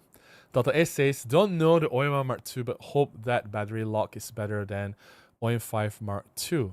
Battery lock? What battery lock? I'm not aware that OM-1 Mark II has a battery lock. Anyway, which says blue body. I don't think that's gonna happen. Yeah. Christoph says, hi Robin, greetings regarding the OM-1 Mark III, it should get a new sensor with more pixels. Correct, that's what we have all been saying, as even the ambassador, from streams can't use the OM due to the low pixel count in his work. The Red 35 Jimmy Chang, right? That's why he upgraded to the GH6 at that time, and then he also has a Nikon camera now. Bruce says, hi Robin, OM-1 Mark III should stay relevant to competition. Competitors at the same price, A7C Mark II and rumored Canon R6 Mark III brought the megapixel count to 30 plus megapixels and set up the autofocus standard. Correct. So we need higher megapixel count and definitely improve autofocus. Christoph says, personally, I would like OM to return to the topic of photographing people because in the new products for the average user, there seems to be lack of interest in this topic. Yeah. And they're just going to wildlife. I don't think the wildlife narrative is going to change. I think the focus is they're just going to do wildlife, whether they make it or break it or they die, they don't care. They're just going to do wildlife. And I think it's like by now they should have realized that wildlife is not working. If they don't want to admit it, like what else can be done, right? It's just that, are they so blind to not see that it's not working, or are they just going to do it until it works? Like, do it for another 10 years until they die. I don't know, right? Subhash says, Subhash Is that how you pronounce the name? Sorry if I got it wrong. Subhash. Hi, I bought the OM-1 Mark 1 just a couple of months ago from YL for a very good price. It does 90% of what I need. 10-bit video with flat or natural profile is all that is missing. Just needs software. The 10-bit video needs to be log, right? The OM log 400. Understand. As Zart says, hi Robin, better autofocus human face eye, new sensor but not more than 25 megapixels. Why not more? I will take 47. Better low light is preferred. Yeah, instead of raw in-body upscaling. What raw in-body upscaling? No one is using that. Updated video capabilities. Yeah, definitely we need better video capabilities. But I don't think anyone is doing raw upscaling. Who is doing raw upscaling? Yeah, but definitely we need more than 25 megapixels. 25 megapixels is like 10 years ago standard, right? Yeah. Anthony says, I want to see smaller and lighter OM-1X. I know how you feel about X. It is the reason why Olympus died. Case closed. Azad says, updated body design. What's wrong with the design? Martin says, 120 frames is great for slow motion to make look model movements better. But that's for video, not for photo, right? We're not doing photo in slow motion. Photo is a single frame. 120 frames is so that you don't miss any critical moment, right? When things are moving very, very, very fast. Wanderings and Musing says, they should make a rainbow colored one with glitter. There you go. Wolfie, do you like that? Rainbow one with glitter? Zach says, I compile all the videos I've taken since 2017 a few weeks ago between my cameras and my phone. I have less than 45 minutes of footage so they can remove video altogether and I'll be happy. Hey, you guys want to see YouTube videos or not? I'm making YouTube videos for you guys, okay? And I'm sure there are other YouTubers or other people who need to use the camera for making videos. So I don't think they should remove the video altogether, right? Like, come on. Help me out, man. Help me out. Who says, oh, this will be one of the most niche requests as a single lonely male with doggies. I'll have smile shutter. They used to have smile shutter, right? Like, everyone used to have it. Even Sony used to have it. I don't know why they remove it. I guess this is another thing I mentioned. Like, they do a case study. Out of 1,000 people that use the camera, how many people use this feature? If out of 1,000 people, only 10 people use it and 9,990 people don't use it, then they'll scrap the feature, right? It's like, if it has already existed before, the reason why they remove it is very simple. Nobody used it. So I understand your request. I also have a lot of requests, but if nobody used it, then they're just going to remove it, right? That's just how it works. Christoph says, today on sale on the Polish OM store, OM-1 camera with 1240 Pro costs about 6,419 Polish.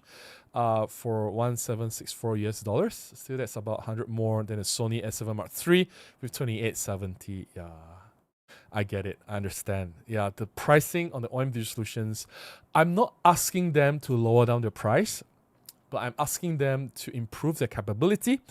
I'm asking them to put in more features so that they are not that far behind competition. I think people are willing to pay as long as the cameras can perform. And that's the basic logic, right? Michelle says, I want only better sensor like 30 or more megapixels and better autofocus. Yeah, you already said this, right? You've mentioned this already, Michelle. Like, how many times? Yeah. Like, why are you repeating your comments? Why? Like, I don't understand. Like, this is the third time and you're not even that far. My goodness. Be careful, guys. I've seen cases where people repeat the comments many times and they just disappear from YouTube altogether. And because YouTube detected that as spam. So be careful about repeating comments, yeah? Jamie says, OM-1 Mark III needs a higher megapixel sensor. Yep, we've said that already and I agree with you, Jamie. Santik says, slightly bigger and brighter viewfinder, 5 million dots OLED at 120 frames per second? We already have 5 million dots OLED at 120 frames per second, right? OM-1 EVF. OM-1 is 5,700 dot OLED display and I'm pretty sure it's 120 frames per second. We already have that. Bigger and brighter. Have you used the OM-1's viewfinder, Santix? Because if you have used it, I don't think you'll complain that it's not big and bright enough. I'm pretty sure it's big enough and bright enough. I have never heard people said, of all the complaints of OM-1 and OM-1 Mark II, right? Of all the complaints, The viewfinder is not one of them, Santix. The viewfinder is the one thing that got it right. It is not one of the complaints. Frosty says, new micro SD express cards are really fast. Those could be an idea for the future. Yeah. Micro SD, wow. Then the amount of SD cards I'll lose will increase exponentially. I guess that's how they make money, right? Make things smaller so you can lose it more and then you have to buy new ones. That's how they earn, yeah. Yes, built-in GPS. We already have dual card slots with ultra high speed 2 cards, yeah? We already have that.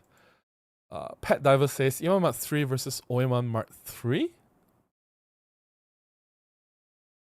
EM1 Mark 3? Why? Why would you want to compare EM1 Mark 3 versus OM-1 Mark 3? I don't understand the logic.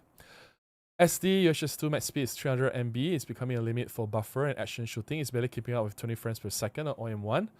It's barely keeping up because of the buffer, or is it because of the writing speed? I don't think it's the writing speed. I think it's the buffer, right? OM1, but the 25 upgrade data will need faster data pipeline for unloading. I don't think it's the writing speed to the card. I think it's the buffer. The buffer can only take a certain amount before the camera slows down. Your camera is slowing down because it doesn't have enough buffer in the camera, not because of the card writing speed, right?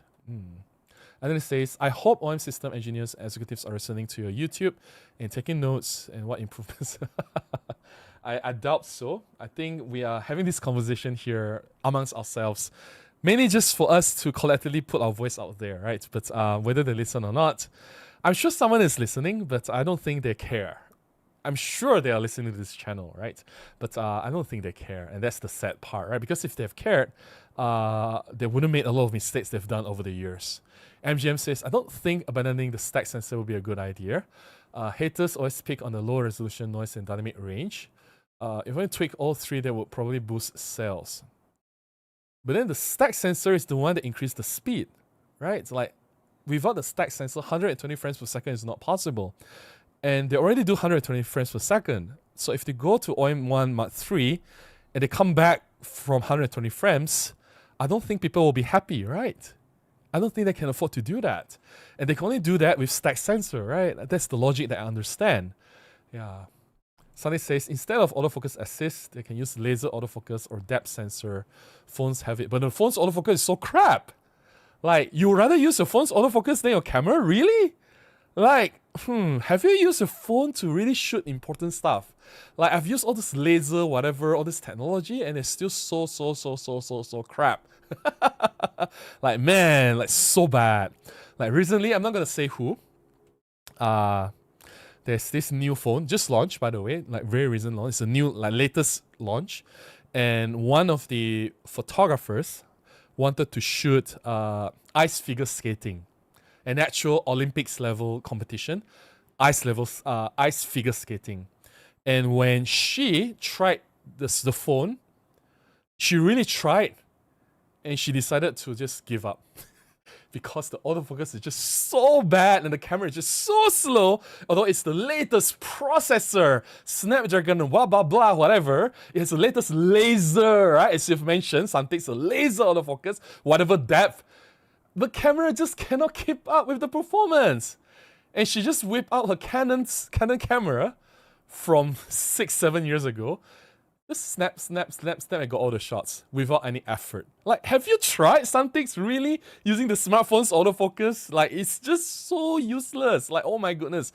I also don't understand, right? Smartphone keeps saying, oh, our autofocus is so good. Our screen has 120 frames per second. But once you open up the camera's viewfinder, it drops to like 30 frames per second. I don't know why it's so laggy. So anyway, I'm not going to bash smartphone. That's like a different topic altogether. And I'm a little bit behind on the chat. Let me see if there's any members chat. Yeah. Let's see. Okay. Gary says, I would forgo video entirely. It will make the camera smaller and more usable. It will not make the camera smaller, even if you forgo the video. The camera is big not because of video. It's because of a lot of other things. Gary says, I only use video to document things. I'm old. But I'm using this to make this video and do this live stream. Like, don't you guys want my live stream? Like, seriously? Like, really? Gary says, if OM Solutions executives are like most executives, they are not even listening to their engineers. True. I'm just going to throw this out there. This happened not just in Olympus, right? In Malaysia. It's very frustrating. So I joined Olympus Malaysia in 2013. The entire team, there's a service engineer, there's the marketing team, sales team. So I was involved with everyone because I need to do a lot of things. I was the product specialist for Olympus Malaysia. Not a single person in the company, salesperson, marketing executive, the boss, my managers, not a single person in the whole Olympus Malaysia team were interested in photography. Not one person. And this is not a pattern just in Olympus, right? I'm not saying, Olympus is so bad. They didn't hire anyone with photography background or anyone interested in photography. But if you can go to Fuji, Canon, Nikon, Sony, you can go to the team, the marketing and sales team. Nobody cares about photography. They care about sales though, don't get me wrong. They care about the marketing campaigns and everything, trying to advertise and try to get more people to look at the posts, whatever, right? Get more people to buy the cameras. But nobody cares about photography. And they always get very nervous when a photographer comes to speak to them. Very nervous because they can't speak to photographers.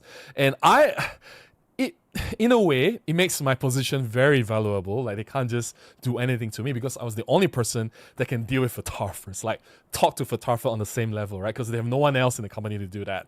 So it secures my position in the company, right? But on the other hand, it's so sad. Like I'm alone. I'm totally alone in the company. So anyway, this is like an old story. So yeah, like executives, as you mentioned, Gregory, like nobody cares about photography, like seriously, yeah. Gregory says, hopefully OM Solutions will offer the expensive option to make me a better photographer without any effort. Happens to all the executives, yeah. Okay, let me go back to the chat. I missed some of the earlier chats from Gregory. Let me see this one. Micro Four Thirds is giving up on its big advantages, compactness by growing the bigger, like Honda's Civic is bigger than 1994 Accord. I have no idea about cars. I'm not into cars. Bruce Lee, that dog is in the toilet. Are you guys talking to each other? It's another guy by the name of Bruce Lee, right? Okay, let me see the chat.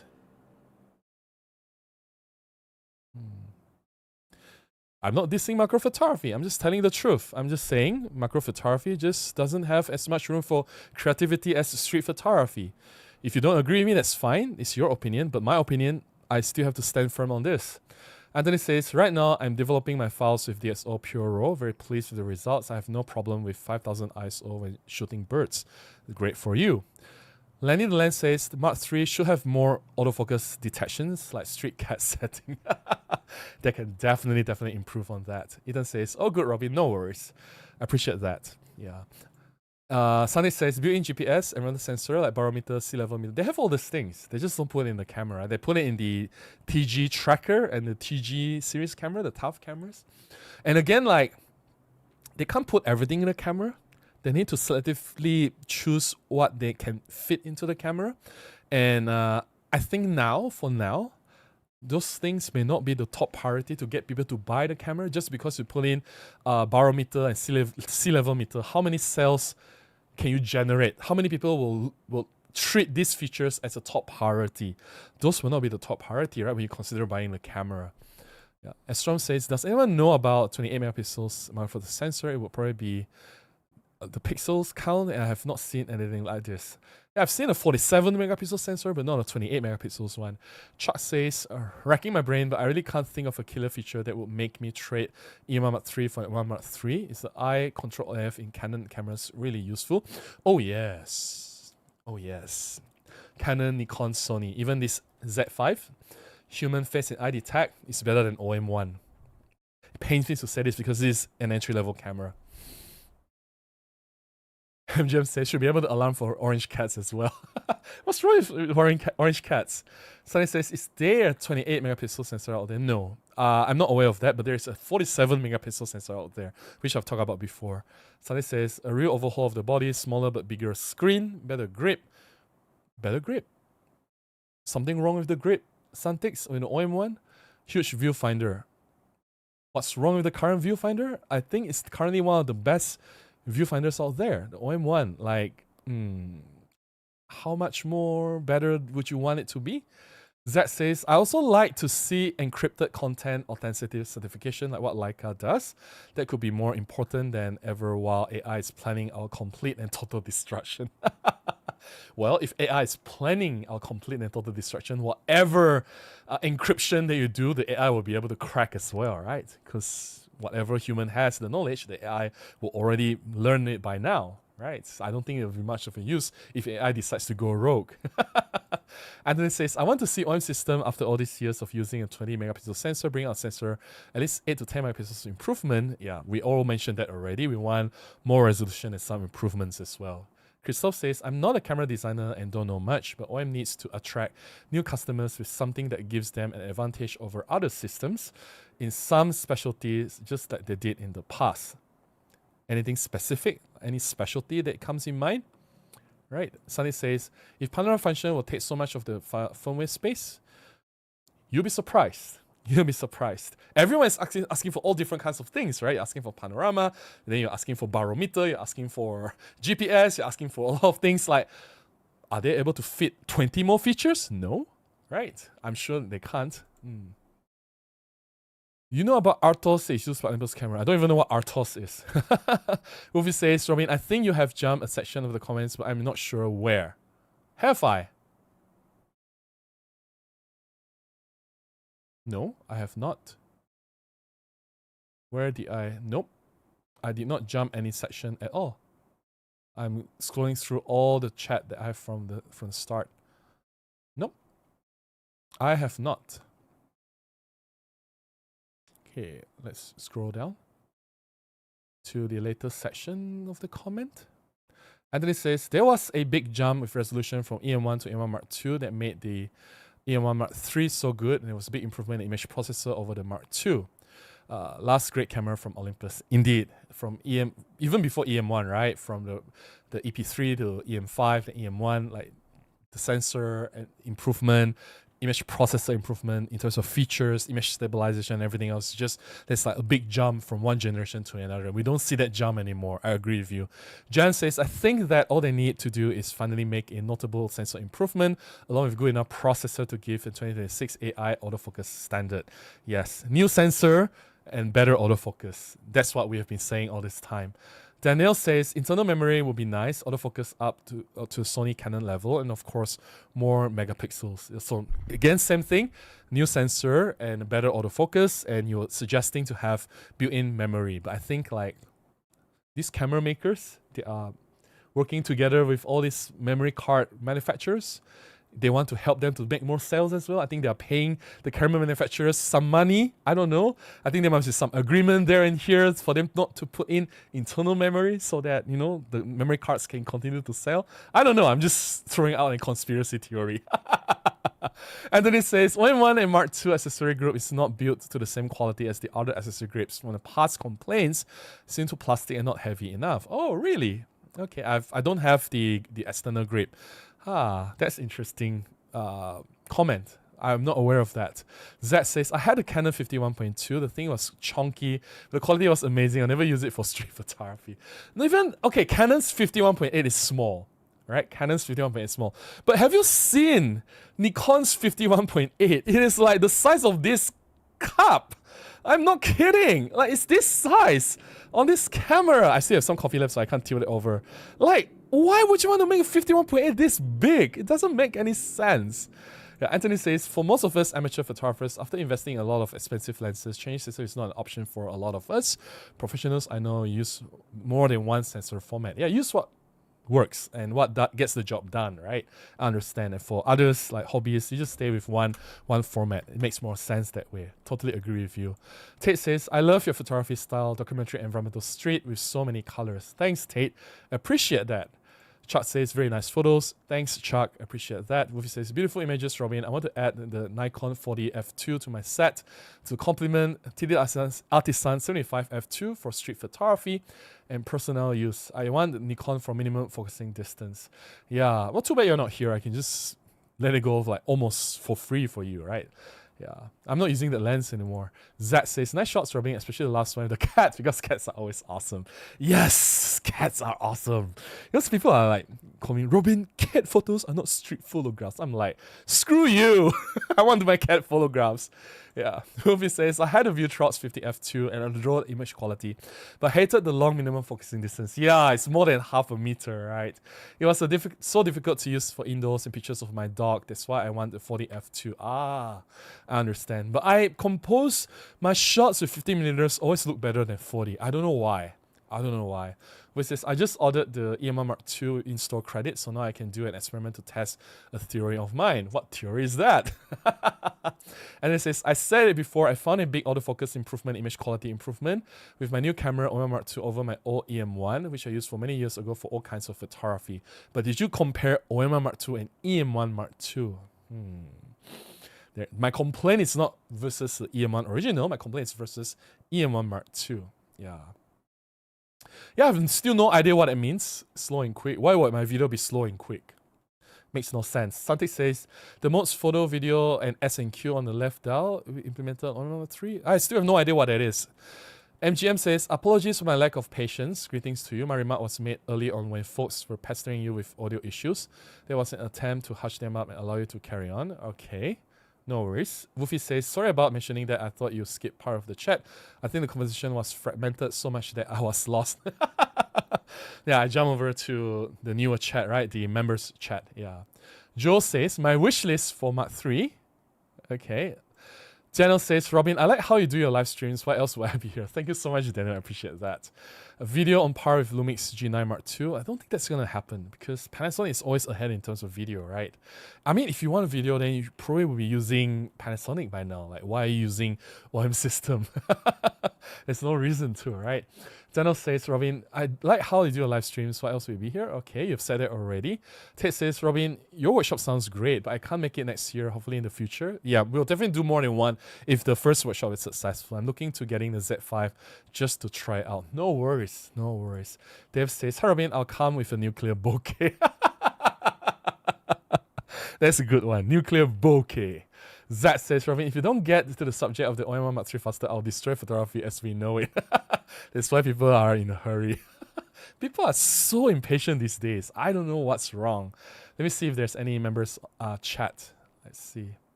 Okay. Gary says, I'm not extremely nearsighted and have to wear glasses. Current EVFs are usable, but really big EVF would be very welcome to me. But then OM-1's EVF is, I mean, it's not big enough, really? I've never heard people complain about it though. Lots of features and 1000 trailer to hold it around with. Yeah. Okay. Let's see. We're almost there, almost there. Michelle says, yeah, you have said this like, if you say this one more time, Michelle, I will block you. Okay, I'm not kidding. Movie says, I think today the topic was so hot on the subject that there are more than usual amount of replies and opinions. No worries. Chart says, slow is to record slow motion and quick is for time lapse. I may have that the other way around. Yeah, well, I'm not a video guy, so I don't do slow-mo stuff or time-lapse. So Martin says, oh, wow, I've never caught you live. I'm a big fan. Thank you so much, Martin, for being here. I appreciate that. Woofy says, here is a lens that Micro Four Thirds doesn't have in zoom form. I was lucky to get a free Sigma 12-24 in Nikon F-mount to adapt for the Nikon Z6. I can't wait. Awesome. That will be 6-12, right? Yeah, 6-12. Lily should co-host one day. She's doing quite well. You can trace her on her Instagram and everything, right? She's a content creator, an influencer. She's doing very well for herself. Yeah. S&Q is on OM3 already. It's for high frame rate video. Okay. Well, I don't have OM3 now to find out. He says, I have the 714, but never seen or tried the 12 lens, except maybe on the 8, f1.8, with the fisheye distortion. All right. 714 is quite a good lens. Ted says, why is everyone so sensitive? My goodness. I know, right? Charles says, being in the cold of Canada, I imagine Chris and Jordan have a wealth of glove knowledge. Yeah, I've never seen them complain about glove, right? Yeah. Zach says, I live high in the mountains in Colorado. Weather dips to -23 degrees. Where I'm at, the gloves aren't an issue with OM cameras. Awesome. Jerry says, I'm from northern than Helsinki. Nice. So it's even colder than Helsinki, right? Yeah, Zimi says, I think this is typical for silent shutter. My A9 was the same, loved it. It's so discreet. My Nikon Z52 sounds like a machine gun with mechanical shutter. But silent shutter is the future though. Mac says, hello Robin. Hello everybody from Hungary. Hey Mac, how are you? Zach says, +1 on the sand beige. You all like the sand beige, hey. I'm not surprised if there's enough demand, they'll make the OM-1 Mark III in sand beige. They could be like the next thing. Because it's unique to OM system now, right? Like no other camera manufacturers have sand beige color. It's very unique to them. Yeah. Gold plated. My goodness. That's very abeng, man. Like, I think Malaysians will understand what, or Singaporeans will understand what abeng is. And it says, I feel the camera has only been engineered around operating it with your bare hands. That is supposed to be a camera that's intended for outdoor and adventure use. This is a big overlook by OM system. Yeah, but then again, I don't hear enough complaints. Again, like there must be enough complaints for them to justify a big change, right? Like I'm not saying that what you say is not valid. I'm just not hearing enough complaints, right? Like here, you see the list of people asking for new sensor, asking for better autofocus. I've lost count already. There's dozens and dozens of them, right? I'm not surprised if it's more than 100 already being mentioned. But yeah, there's only one person you mentioned the gloves. And if I'm on system, I'm sorry, I'm just going to be honest here. I will not implement that change if I'm on system. It's not that I don't care about customer feedback. I need to prioritize what's important, right? Yeah. Movie says, the reason I love the on-off switch color on the Nikon Z6 and Z5 is that I can turn the camera on from my hand on the side to my eye instinctively. I don't want to rely on the sleep mode to wake up. I can turn on the camera from the OM-1 instinctively. Like, I don't need to look at it. I know where it is. Why can't you turn it on instinctively? Like, seriously. Real Bronco says, I think it will make a difference if OM system introduce more background blur as a computational feature. No, they will make things worse because if you want more background blur, just get full frame. Like, just get full frame. Don't consider micro four thirds. Background blur should not be the main reason why you buy a camera system. But if it is, for whatever reason, I understand some photography needs more shallow depth of field. I get it. Then just get full frame. End of story. If that makes your life so much happier, just get full frame, right? Yeah. Let's see if there's any new members. Chat. There's a few. Gregory says, if only photography discussion will be as heated as tiresome gear debate. We'll have some photography discussions when we are in Kuala Lumpur next year, Gregory. Looking forward to that. Andrew says, thanks Robin for the live tonight. Gotta call it a night. We'll catch up on the replay. Cheers. No worries. Thanks for being here. Always very nice to see you here, and Andrew, and have a good night. Gary says, Lily might almost be worth getting Instagram. Almost. Perhaps she will convince me in person. Maybe we'll see her next year. Who knows? Yeah. Real Bronco says, after all, several photo editing programs can already do this quite well and a fairly good speed. It's not about creating something. The job of the camera is to capture what is there. If you want something more, if you want a camera to modify something else for you, like make the background blurrier, I don't think that's the job of a camera, right? I feel that if you want that to happen, then you have, like you said, you can have an option to do it with the software.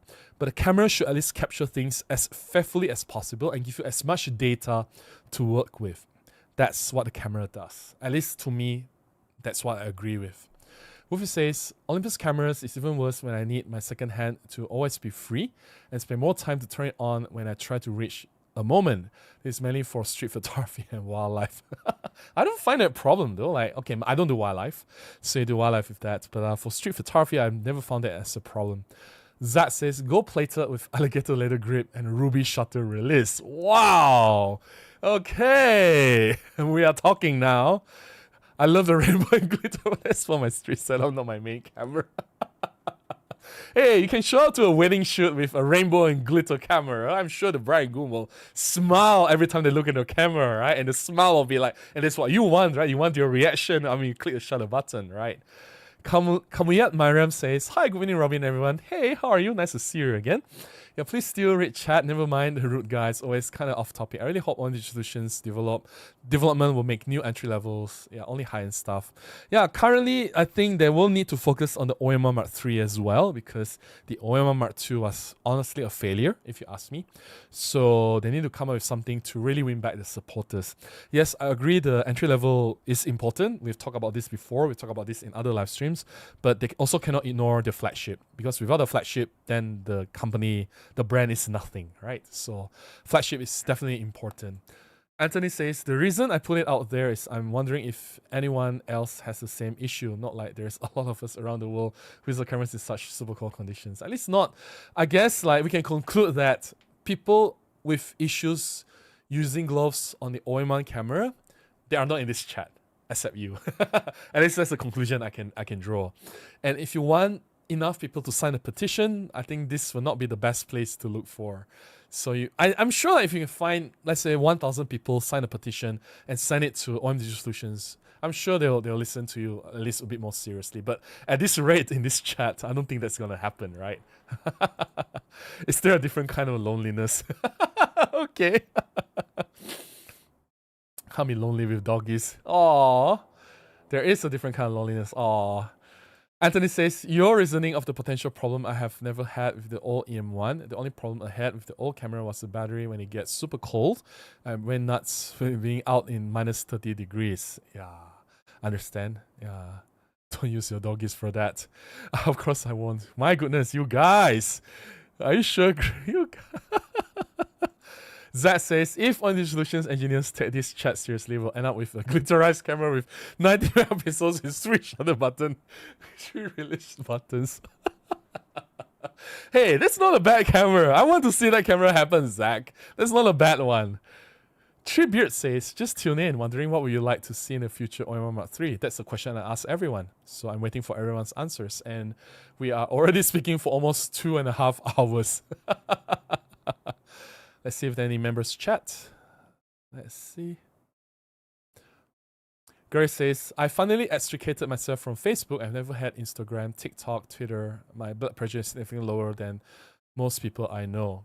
Yeah, I think the reason I still have my Instagram is because I have clients who communicate with me through Instagram. And Facebook, well, that's the only place where I announce about my my YouTube stuff, right? And also I have clients who reach out to me on Facebook. If I'm not doing photography business, and let's say one day I decided to stop doing YouTube, then maybe the Facebook and Instagram will go as well. I don't have TikTok, by the way. Gareth says, I feel one-handed operations is important for small cameras. Once the camera requires 2 hands to heft, may as well relegate the power switch to the other hand. Yeah, true. The OM-1 is not really a small camera to begin with, right? Yeah. Uvi says, I wish those executives were more like the Sigma CEO. That guy is the most wholesome person in the photography manufacturing industry. Yeah. And Matti was invited by him personally to visit the factories in Japan, which is amazing. Crazy. Newfoundland and Labrador, Canada is a winter wonderland. Lots of wildlife such as caribou and moose eagles. Starting the first week of March, Arctic ice flow from north with seals and polar bears. Wow, sounds amazing. Sally says there is nothing wrong, but reiterate to make sure it's still implemented. Okay. Erkan says, thank you watching your videos. I ended up buying a cheap Olympus EPL6 for myself. I always thought only expensive cameras were good, but even inexpensive ones take great photos. Yes. And that's the beautiful thing about Olympus. Even the lower grade cameras, the entry level cameras, they are still fantastic cameras. I will use the cheaper cameras a lot for my street photography. Yeah. Chuck says, eye control autofocus is a Canon feature in some cameras where the autofocus point is controlled where your eye is looking. But that requires you to use the electronic viewfinder. And these days, I rely on the viewfinder less and less. And like if you just stick the camera to your eye, your shots will be less creative. And to have a more diverse kind of composition, I always move the camera away from my eye level, going low or going high. And that's where the eye autofocus control would fail. Right? I hope that makes sense. And then it says, if you want to see wildlife, northern Newfoundland and Labrador is a place to go. Best time for icebergs, April, and all of May. Ah, okay. Yeah, if I have enough money, I will go to everywhere in the world, right? I'd love to do that. Wolfie says, I would love to not only visit Canada, but even live there for the wildlife and landscape photography opportunities. Yeah.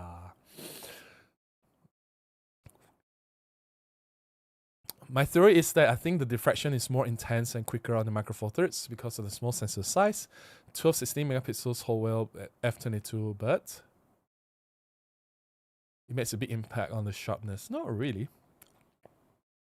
Even f11, f16 on full frame is already so bad. I'm not saying that f11, f16 on Micro Four Thirds is good. No. I'm just saying that diffraction happens. Yes, image sensor plays a role.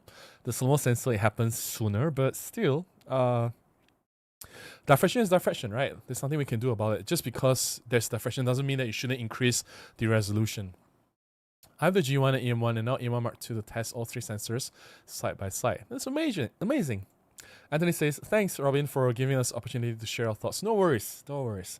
Happy to have you here. Wolfie says, I've noticed this on the Nikon Z6 and NX500 Samsung at 24, 28 megapixels. It's sharper at f32 and f22 than my Olympus 60 at f22 in OM-1. Okay. But then the 60, then again, the diffraction is also not just dependent on the sensor size, but it's also dependent on the lens. And the 60mm is quite unique. People will expect that for Micro Four Thirds. F8, F11, you'll have already very serious diffraction issues. They'll stay at F4, F5, and 6.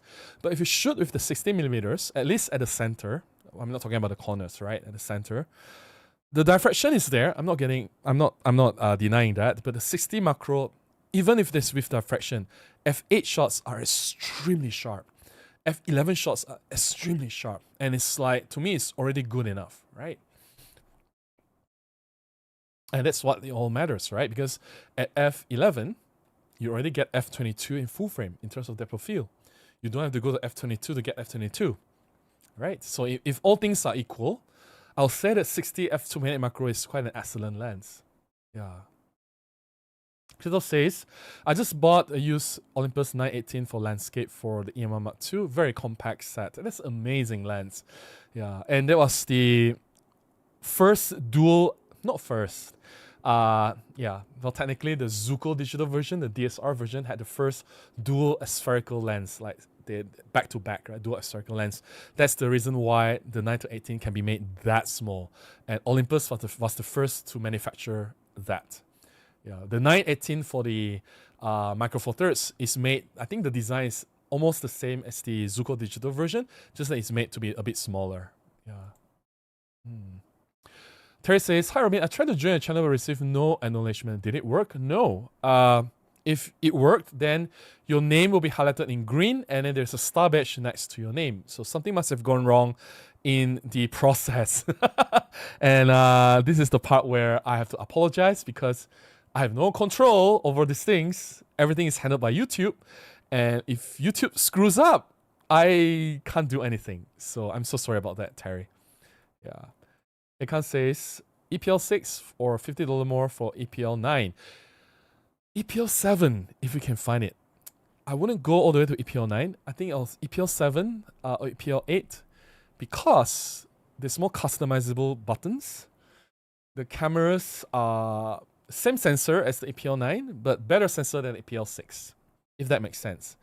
And EPL 7, EPL 8 had the accessory port for external EVF attachment, which is missing from the EPL 9. Okay. Gary says, the pixel size on even the smallest camera is orders of magnitude larger than the diffraction limit of lenses. It is not a factor in any format. I posted the calculation of a previous live stream. Yeah. We will get more there someday, but not today. Steve says, hi Robin, how about adjustable shutter sound in silent mode? Yeah, that's an interesting idea. But I don't know, like, I guess the reason why people go for silent because they want it to be completely silent, right? And I have been in situations where the silent mode saved my ass. There were situations where I was told, like, oh, if your camera makes any sound, actually I was told not to shoot because they thought that my camera will make some sound.